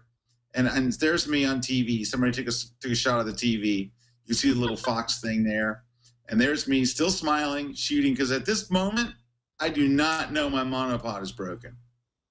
I just think, hey, cool, Aaron Rodgers hit me and I'm not dead. Now, so I wrote this whole story, and I wrote my own captions about what was really happening. And none of this actually happened. But so I wrote these captions as if it was. And the name of my post was, Aaron Rodgers owes me a new monopod. And so I wrote some captions. Let me show you the ones. I said, right here, it says, and then I see it. The bottom half of my monopod is gone, ripped off at the stem. So I'm right in front of Rodgers, and I yell, hey, Rodgers, you broke my monopod. And he looks at me, and I guess he sees my Bears earmuffs and says, too bad, Bears fan. And I said, hey, you're buying me a new monopod. And he looks at me and says, yeah, right. And I'm like, yeah, right. We'll see, pretty boy. So I make up all these things that he's saying. And, it was basically a pretty funny story and completely made up. So the good news is two things. Number one, that story got picked up by Sports Illustrated, Sporting News, every big sporting website. It ran everywhere. So that was kind of good. Number two was both Really Right Stuff and Gitzo gave me brand new replacement monopods. Whoa. So the good parts of it are I got my monopods replaced by both really Right Stuff, which gave me, and they replaced them with like really, really, real big, heavy ones like that he would not be able to break. And the other good news was I got a lot of, publicity out of it because I never intended for any of that. But the bad news was I really didn't get any great shots from this. The biggest game I've ever shot, except for until today, I had credentials to shoot the Super Bowl. And I got the call that my credential had been pulled. So that sucks. And you know where I'm going to be already? Just outside of Indianapolis. I was going to be right there. And a friend of mine had arranged the whole thing. Everything was done. You had to pass. And while I'm in my seminar today, I see my phone going off. And it's from him. And I'm thinking, he's calling to tell me it's a done deal. So as soon as I got on lunch break, I listened to my voicemail. Sorry. Oh, that's too bad. I will be watching the Super Bowl along with everyone. Well, Scott, you can aim your 400 millimeter at the TV. Scott, you have, however, developed a fantastic new test for tripods and monopods. I think we should talk about this after the show. I'd like to publish some reviews where you arrange for some football players to propel themselves at you at high velocity and see what survives. Oh, they do it quite often, and so it shouldn't be a problem. I could just Gordon. I could just see it right now. I could be like, all right, well, Sunpack just made a new tripod, and it was able to withstand the chubby JV guy, but when it moved into the quarterback, I wanted to get off the screen share here. Yeah. All right. Well, no need to spin the Wheel of Horror again. I'll tell my story, but then right after this, the Wheel of Horror becomes the Wheel of Discovery, and we will show different people that we found on Google+. Okay, so here's my story. I'll do another China story because it was close by, and this is kind of a sad story. I'm a pretty positive, optimistic guy. I'm pretty happy-go-lucky, and it takes a lot to get me riled up or make me sad or whatever. But this did make me quite sad. So I had planned this trip for a long time. I really wanted to go to a place called Zhangjiajie. It's in another very remote part of China. It takes many plane flights and car trips to get to this place. And I really wanted a sunrise shot here. And when you're thinking about a shot for a very, very long time, you really get kind of amped up for it, and you plan it all out like a small military campaign. All the ins and outs of logistics you figure out ahead of time. And because of some plane troubles and so on and so forth, I only had a day there. Okay, I don't really worry about those. I'm quite a control freak, except when I fly places, I kind of give it up to the airplane gods, and whatever happens, happens. And I'm generally okay with that. But what really frustrates me is if I cannot get to a certain location at a certain time because of incompetence. It just drives me nuts. So I get to this place in Zhangjiajie, and I have a local guide there, okay, to show me around. And I talk to him the night I arrive, and I say, all right, tomorrow I've got to shoot the sunrise. I know it's a national park that you have to get through sort of a gate to get into the national park. I know that's the case. And I make it clear that I want to be there, as soon as possible because I want to get this morning shot. He says, don't worry, meet me downstairs at 6:30 and we'll go. It was very clear. So anyway, I meet him downstairs at 6:30, and then we go to the front of the entrance to this national park. And there is this monstrous line there of just, there's this sea of Chinese people. No one can line up like Chinese people. And it's this kind of line that just sucks all the life out of your soul, because you just have this realization like, oh my God, I've got to stand in this line and there's no way around it. And so I kind of resigned myself to standing in the line. And so we're in this line. I'm giving my guide the evil eye. I'm really kind of upset because I made it clear to him that we had to get there. I said, look, I would have slept out here last night so that we're first. I would have gladly got downstairs in another hour, an hour and a half. And he goes, no, you'll have plenty of time. You'll have blue sky. I'm like, no, blue sky. It's not what I want. He goes, no, blue sky is very good. I said, no, it's not good. So I'm stuck in this line, and we start to go up kind of the side of this hill. I'll show you. Let me share a picture here of what this place looks like.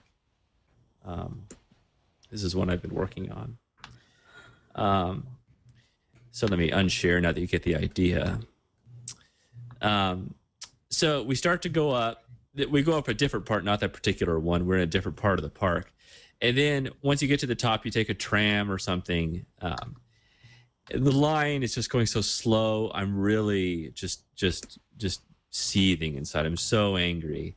And then I know this is probably wrong, but part of me is thinking, I should really be first in this line because I'm here to make art. I'm here to make beautiful things. And sure, everyone else here, they're all, important or whatever, but, just let them wait a collective 15 seconds while I go up to the front of the line, and I can make millions of people happy with this photo I'm going to take, and they'll only be delayed 15 seconds. And I know it's not very egalitarian of me, but this is what I was thinking. I was really justifying this move I was about to make, which I then made.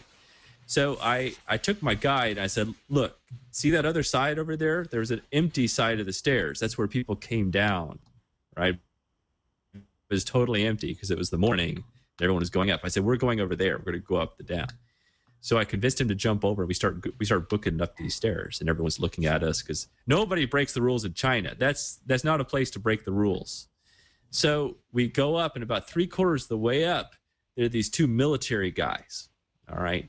I mean, these are like real Chinese, authentic military guys. They're not like, low rent Chinese shopping mall rent-a-cop types. These are like hardcore military types. And they grab my guy, right? And they say, "What are you doing?" I think this is what they're saying. I only speak a little bit of Chinese. I got the gist of it from their conversation, though. And he goes, "No, I'm an official guide." And he pulls out his badge and he shows them that he's an official guide. And then they start trying to take the guide little ID tag from him.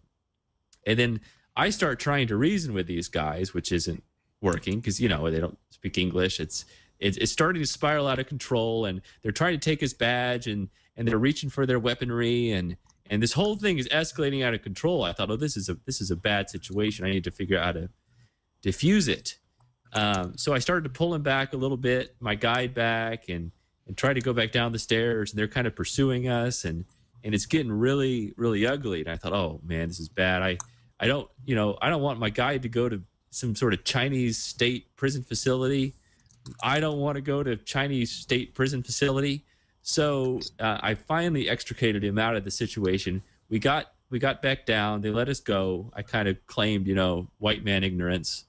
And then we went back down and got back in line and with everybody else. And I was just sad and angry and every possible negative emotion I had.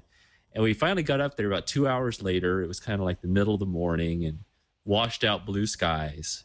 Just awful. And he goes, look, it's blue skies. I said, no, you do not understand. So I just put on my earphones. I listened to music. I just tuned them out for a while.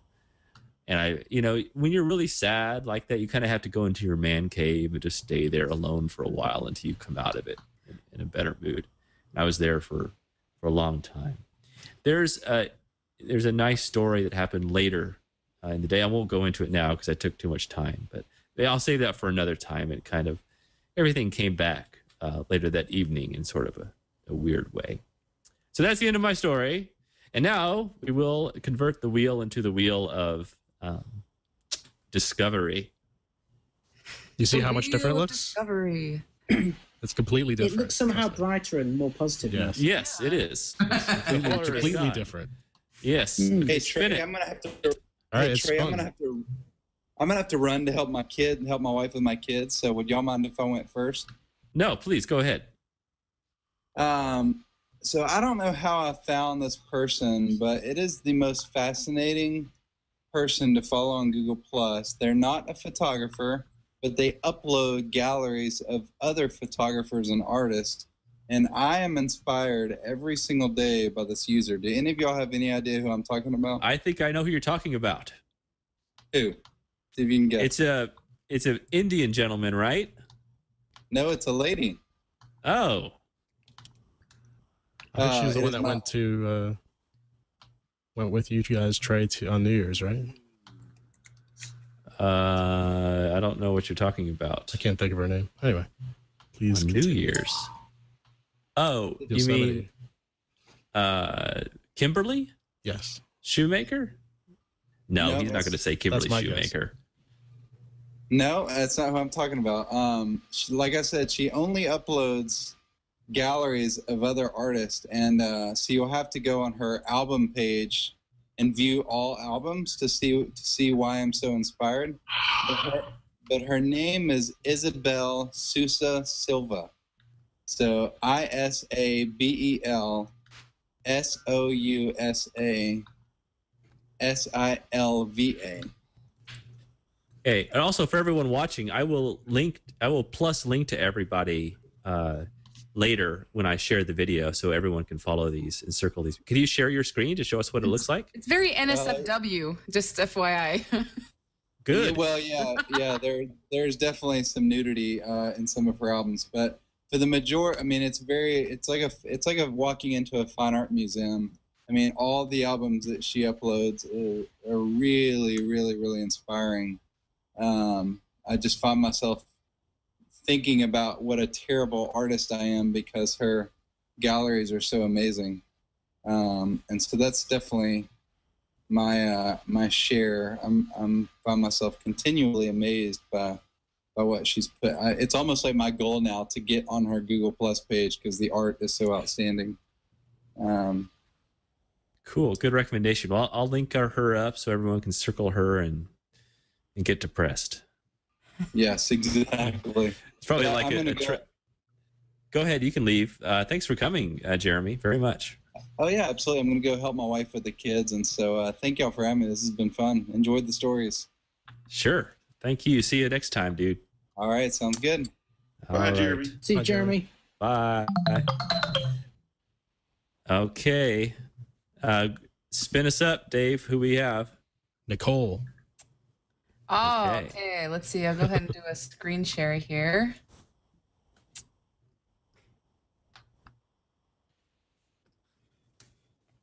All right. So y'all see that?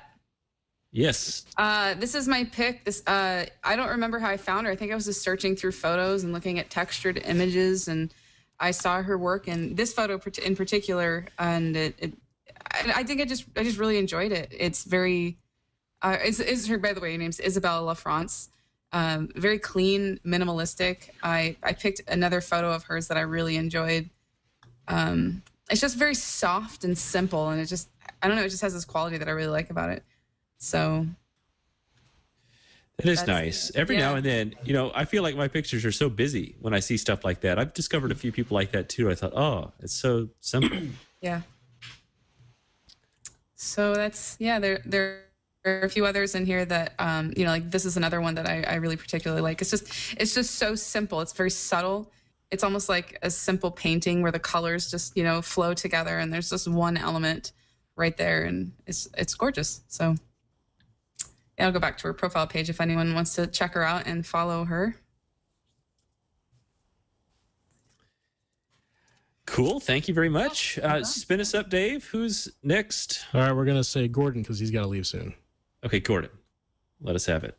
Cool. I would like to share Nori Sakamoto with you. He is a Aurora photographer. Oh, that's very difficult. It sure is. His these are some of his many pictures.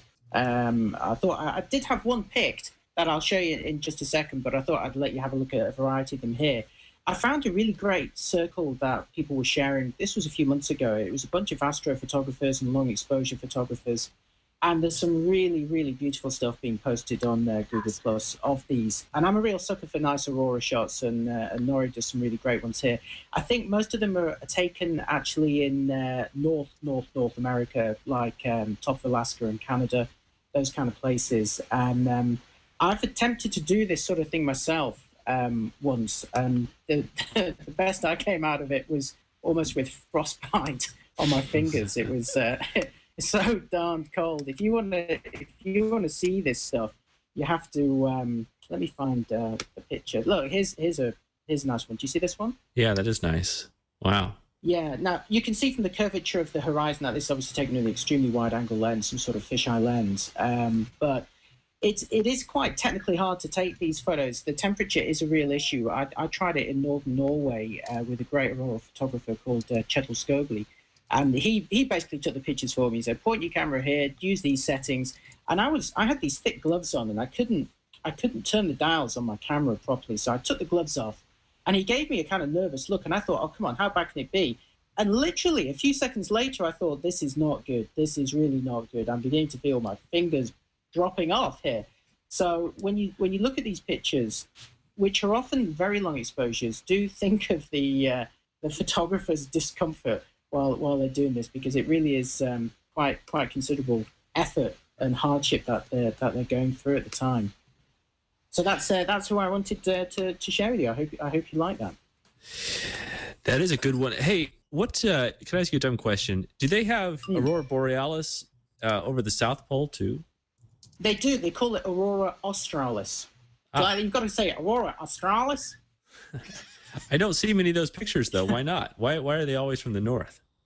Well, you've got to remember that obviously there's much more landmass in the northern hemisphere. So there's many more places where you can physically view it, and you can also get very close to the pole in the northern hemisphere. I mean, you could go up to the top of Norway and be at 65 degrees north, 70 degrees north if you're in Svalbard and places like that.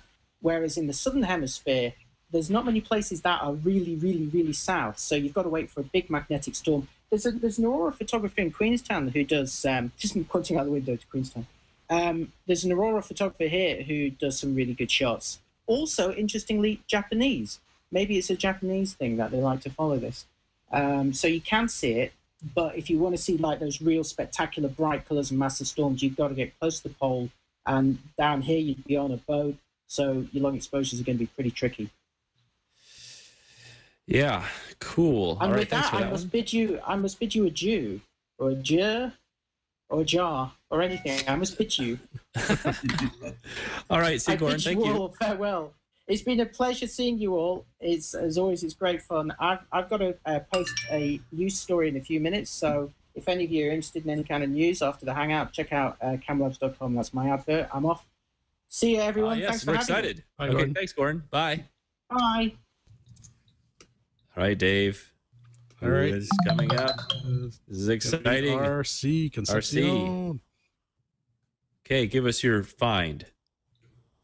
Yeah, so I have, I was trying to go between a person who I find visually inspiring and then go between somebody who I just love because they share other people. So two people that I'll talk about here real quick.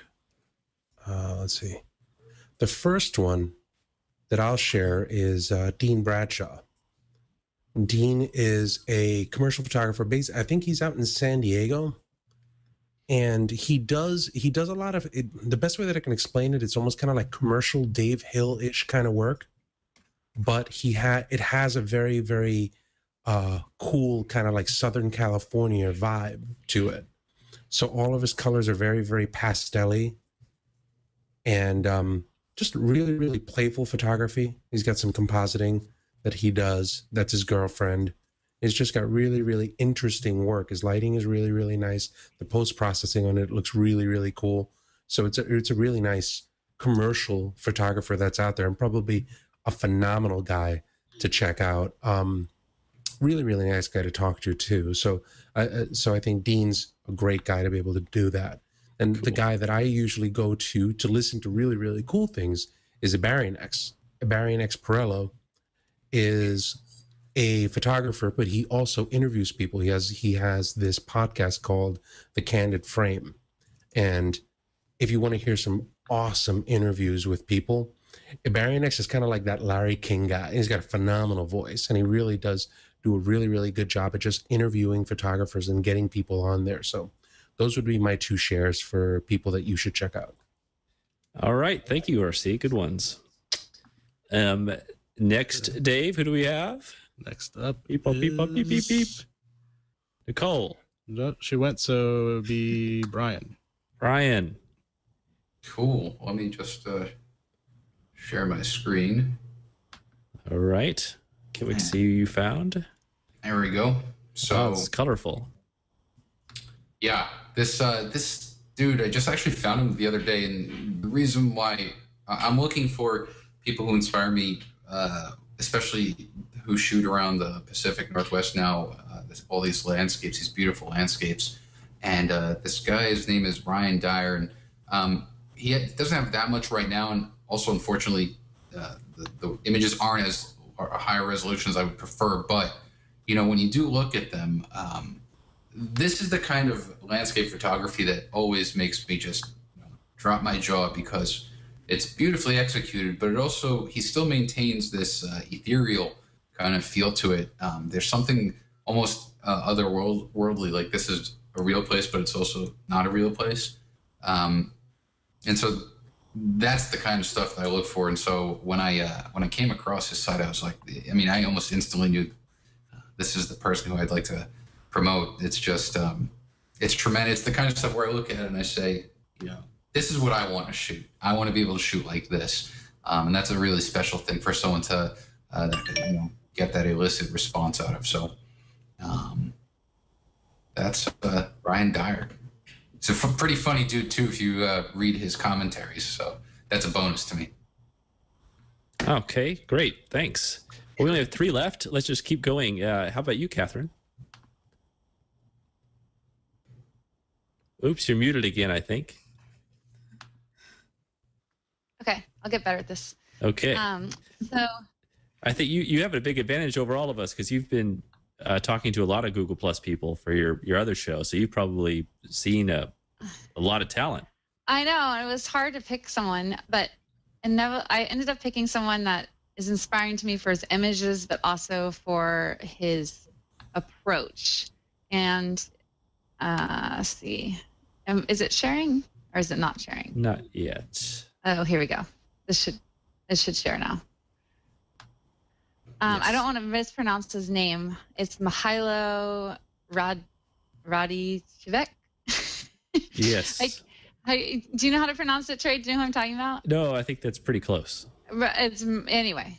Mihailo Radicevich. Anyhow, he's not a photographer professionally. He loves shooting people, and when I look through his portraits, there's a certain sense of him in them. And what I mean by that is he's very personable and he's very open and humble and kind. And I see that and reflected in his portraits. I see people sort of letting go. And for not having a career in photography or much history, it's amazing to me, sort of the personal zone that people let him in. And so he is my, he is my pick.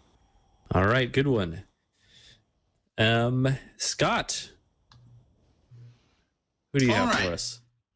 I've got 2. One of them's kind of well known, and one probably isn't as much, but I hope will be more well known. So let me go to. Good, you can make someone a star here. Well, all right. I'll start with the one to make a star. Here we go. All right. So let me share the window here. You guys see it? Yes. We know him. All right. So if you like concert photography, my assistant, Brad Moore, is quite a concert photographer. He's very, very good, and he gets some really interesting things. So I know it's a little self-serving because he's my assistant, but he's a very good photographer, and he's getting better all the time. He shoots all the big names. You can see he shot everybody from Paul McCartney to Santana to, the new. I'll want to zoom in on one of his shots here. He's got some really cool stuff. He's very, very talented and hasn't been doing it very long, but he shoots for Sound Spike. And he's got some really cool stuff. Great lighting. Use of light. Yeah, that's really good stuff. Oh, that's cool. Jeez. He really does have some really different stuff too. So anyway, so Brad Moore, if you check, all right. The other one is more well known. He's got some really cool stuff. Douglas Saunders. Can you guys see that one? Yes. All right.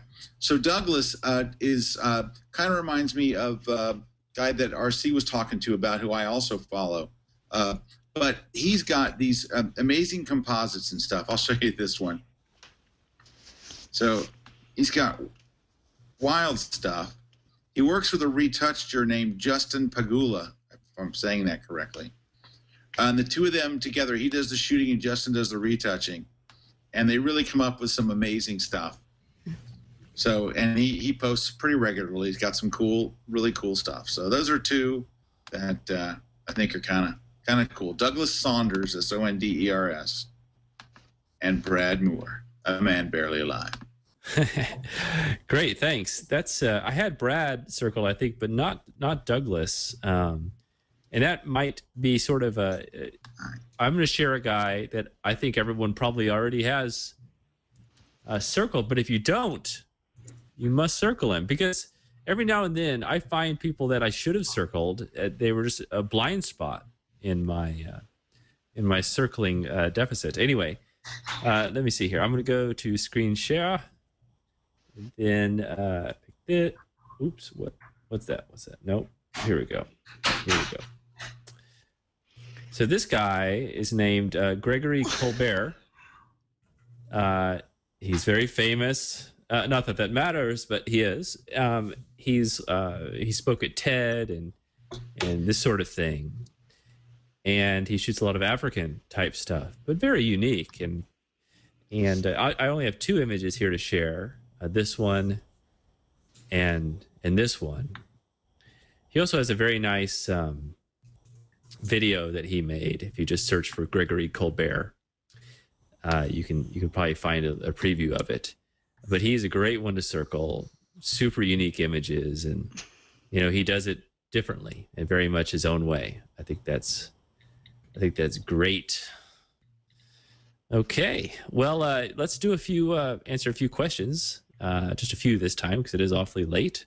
But I'd want to try to answer a few. There was one question here that I think would have been good for you, Scott. Where's my screen? Dave, do you know which question I'm talking about? No. No? Sorry. Okay, well, I'll answer one while I'm trying to find the other question. People keep asking, what is this thing in my hand that I twirl around? It is not a litro, by the way. People always think it's a litro, but it is not. It is it's a stamp. It's sort of a Chinese stamp that I got while I was over there, and it has my name right there in Chinese. Hey, Dave, will you send me a link to the doc? I somehow lost it. I want to make sure I get some of these questions answered. Somehow went away. There it is. Okay, so one of the questions that I think would be good for you, Scott. Yes. Is what do you use for very large panoramas? What's the best method you go for the whole processing part? That comes from Toby Harriman. So I'm not exactly sure what Toby's asking. Very large panos. Yeah. Do you use any special software to process, or do you use Photoshop? Oh, I use Photoshop, hands down. I do a lot of panos. I do panos every time I go anywhere. I do panos, and I've even done HDR panos, which are really a pain because there's a lot of shots involved. Yes, they are a pain. And the processing is a nightmare. But so I don't do those very often. But I shoot very large panos, 6-7 foot panos. Basically, I can give you a couple of tips. Tip number 1 is generally I like to shoot vertically with my panos. A couple of reasons. Number 1 is when you assemble a pano in Photoshop, to some extent you're going to have to do some cropping. So if you shoot vertically, number 1, you have less lens distortion. But number 2 is if you're shooting a mountain range or a cityscape or any of the typical things that you would shoot, you're unlikely to have to chop off the top of a building or something like you would when you shoot wide. So it sounds silly, but it really does help in giving you a little extra headroom for cropping. So you'll hear the pano purists say you have to shoot vertical because there's less lens distortion. I do it because of that, but also mostly because it gives me more cropping headroom. So I don't, because it's very, very heartbreaking to go to Montana and shoot this beautiful pano, and then when you stitch it together, you have to throw it away because you've chopped off the top of a mountain that was critical to the shot. So that's one. Number 2 is, of course, the rule of thumb is just strictly to overlap your images by 20% each. Okay, so that's kind of the big one. But the best one I can give you is this. If you've ever done a pano in Photoshop, have you ever noticed that sometimes it'll look like a bow tie? Like it'll come in, like the edges will come in like this. Yeah. Then it goes flat. And then, so, and that was really bothered me for a long time. And so I was, when I had Brian Hughes, the product manager for Photoshop, was in our offices one day visiting, and I was talking to him about that. I said, you know what drives me nuts about panos in Photoshop is the fact that you get that bow tie effect. And he goes, oh, you want to know how to get around that? And I'm like, no. No, of course I said, yeah, I would love to. And so he said the engineer, I guess, who wrote the algorithm or something, told him this trick. He says, most people will do this. They get their camera and they shoot a pano and they swivel like this. If they're hand holding. So I hand hold most of my panos. I used to use a tripod religiously, but now it does such a good job. You don't have to. Right. They do this. And he says, don't do that. That's what causes the thing. He said, here's what you do. Start over here, you shoot this way. Go click, click, click. Stop, and reseat your feet. Go click, click, click. Reseat yourself. Click, click, click. And reseat again. So you're not swiveling. You go a little bit, kind of face your feet forward, go a little bit more, face your feet forward, go a little bit more. So the first time I tried, I thought, really, that seems kind of stupid. I was down in with doing a workshop with Joe McNally, and I tried it in St. Lucia. And the very first panel I tried it on, so I do I do it, and it stitches together, and it comes up on screen. And normally, instead of doing this, where it crops down and all, it fills the whole screen. And one of the students that was in the class looks over at mine and goes, oh, you did one of those 2-row panos, like where you shoot one way and then shoot the other? And I'm like, no, it's a regular pano. And he goes, where's the bow tie effect? I go, let me show you what I just learned. So and I just did another one the other day, and there was so little to crop. It was like the tiniest bit off the top and the bottom. So it sounds silly, but it really works amazingly well just to kind of reseat yourself after a few shots. I can't explain all the mathematics behind it, but boy, it really works. So good. Well, if you can't explain it, I bet nobody else can either. So I can show you better if I'm standing up, but in my hotel room, there's not much room to stand up. So you could jump on the bed and do a little Cirque du Soleil pano move. How do you like the lighting in my hotel room, though? It's very green. Yeah, it kind of gives you a sickly pallor. Yeah, I don't really have a good camera either. I'm kind of just using my laptop's camera. But anyway, that's my pano advice. I don't know how much help that was. It kind of went probably way off what he wanted, but that's my pano story. It's probably more than he asked for, so that's great. It's a perfect kind of answer. Here's a question from Strengths. He says, can we have a show of hands from everyone as to whether or not they have Steve Gibson's spin right? No hands. No hands. Okay, well, that should answer that. Strengths. Here we go. Let me see. Okay, this is from Lisa. She says, does anyone here use cloud backup storage rather than a physical external drive? I do. And you guys use cloud?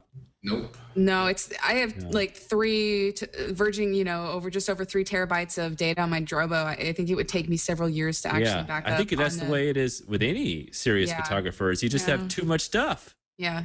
Then also, the time is definitely the killer, but bottom line, and it's my own paranoid self, but who's to say that company is going to be around, from now until 10 years from now or 5, or when I need it? What happens? Mm-hmm. So investing all my eggs into one virtual I love Dropbox, Evernote, that kind of stuff. These documents that I trust, but the images, these hard assets and the collateral, that's on my Drobo. I have an offsite that G-Tech drive that I take to the On1 offices that I bring back every 2 weeks. But I will not use the cloud for photos. Yeah. I do local backup, and I back up to Crash Plan online. Crash Plan. Yeah, I've thought about that. Katherine, what do you use? Do you use anything on the cloud, or are you all local? I'm all local for photos, and then same thing. I use Dropbox and all that for documents. But it's just I have too much data. I just have gigabytes and gigabytes, or terabytes and terabytes. Let's say. Yeah. So. I got one of these new Pegasus Thunderbolt drives, a 12 terabyte. Man, it is so fast. It's like having an SSD hooked in. Yep. Yeah, I think Western Digital just announced their availability, or that they're coming out with their Thunderbolt lineup, which I'm excited for too. Have you guys ever had any issues with your Drobos? Yeah. Yeah, I'm on my third one. I haven't had any issues. Don't get me wrong. They've been awesome, and I trust them. It didn't kill my data. It's just the unit itself needed to be replaced because of the fan. So disclaimer there. I love Drobo. I recommend them without a doubt.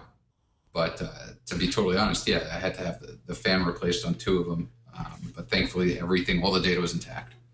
Because I absolutely love my Drobo. Yeah, I've never had any problems. You have the freakouts every once in a while where when you first get it, you don't realize, or I didn't realize, when it's flashing green and it's like an amberish yellow and it's not red, and you think it's red, you think a drive or your entire thing is failing. And I had a freak out moment, but I absolutely love it. I have 2 of them and I use one of them for a backup. Because I had a Drobo and then I was having a lot of issues with it. So then I got an internal RAID in my Mac Pro. And that I'm on my 3rd, I've had it for 6 months and I'm on my 3rd RAID card. Yikes. Yeah. It's going really well. Yeah. Highly recommend it. And they're pretty pricey too, those internal. Well, I mean, the great thing is the warranty with Apple. It's not like they actually send them to me too, so I don't have to take it into the store. But now they're thinking it might be a logic board, but I don't know. I think the internal RAID might not be the best bet based on experience. Yeah. Well, I mean, you bring up a good point. If you are going to do Drobo, without a doubt, get the Drobo Care.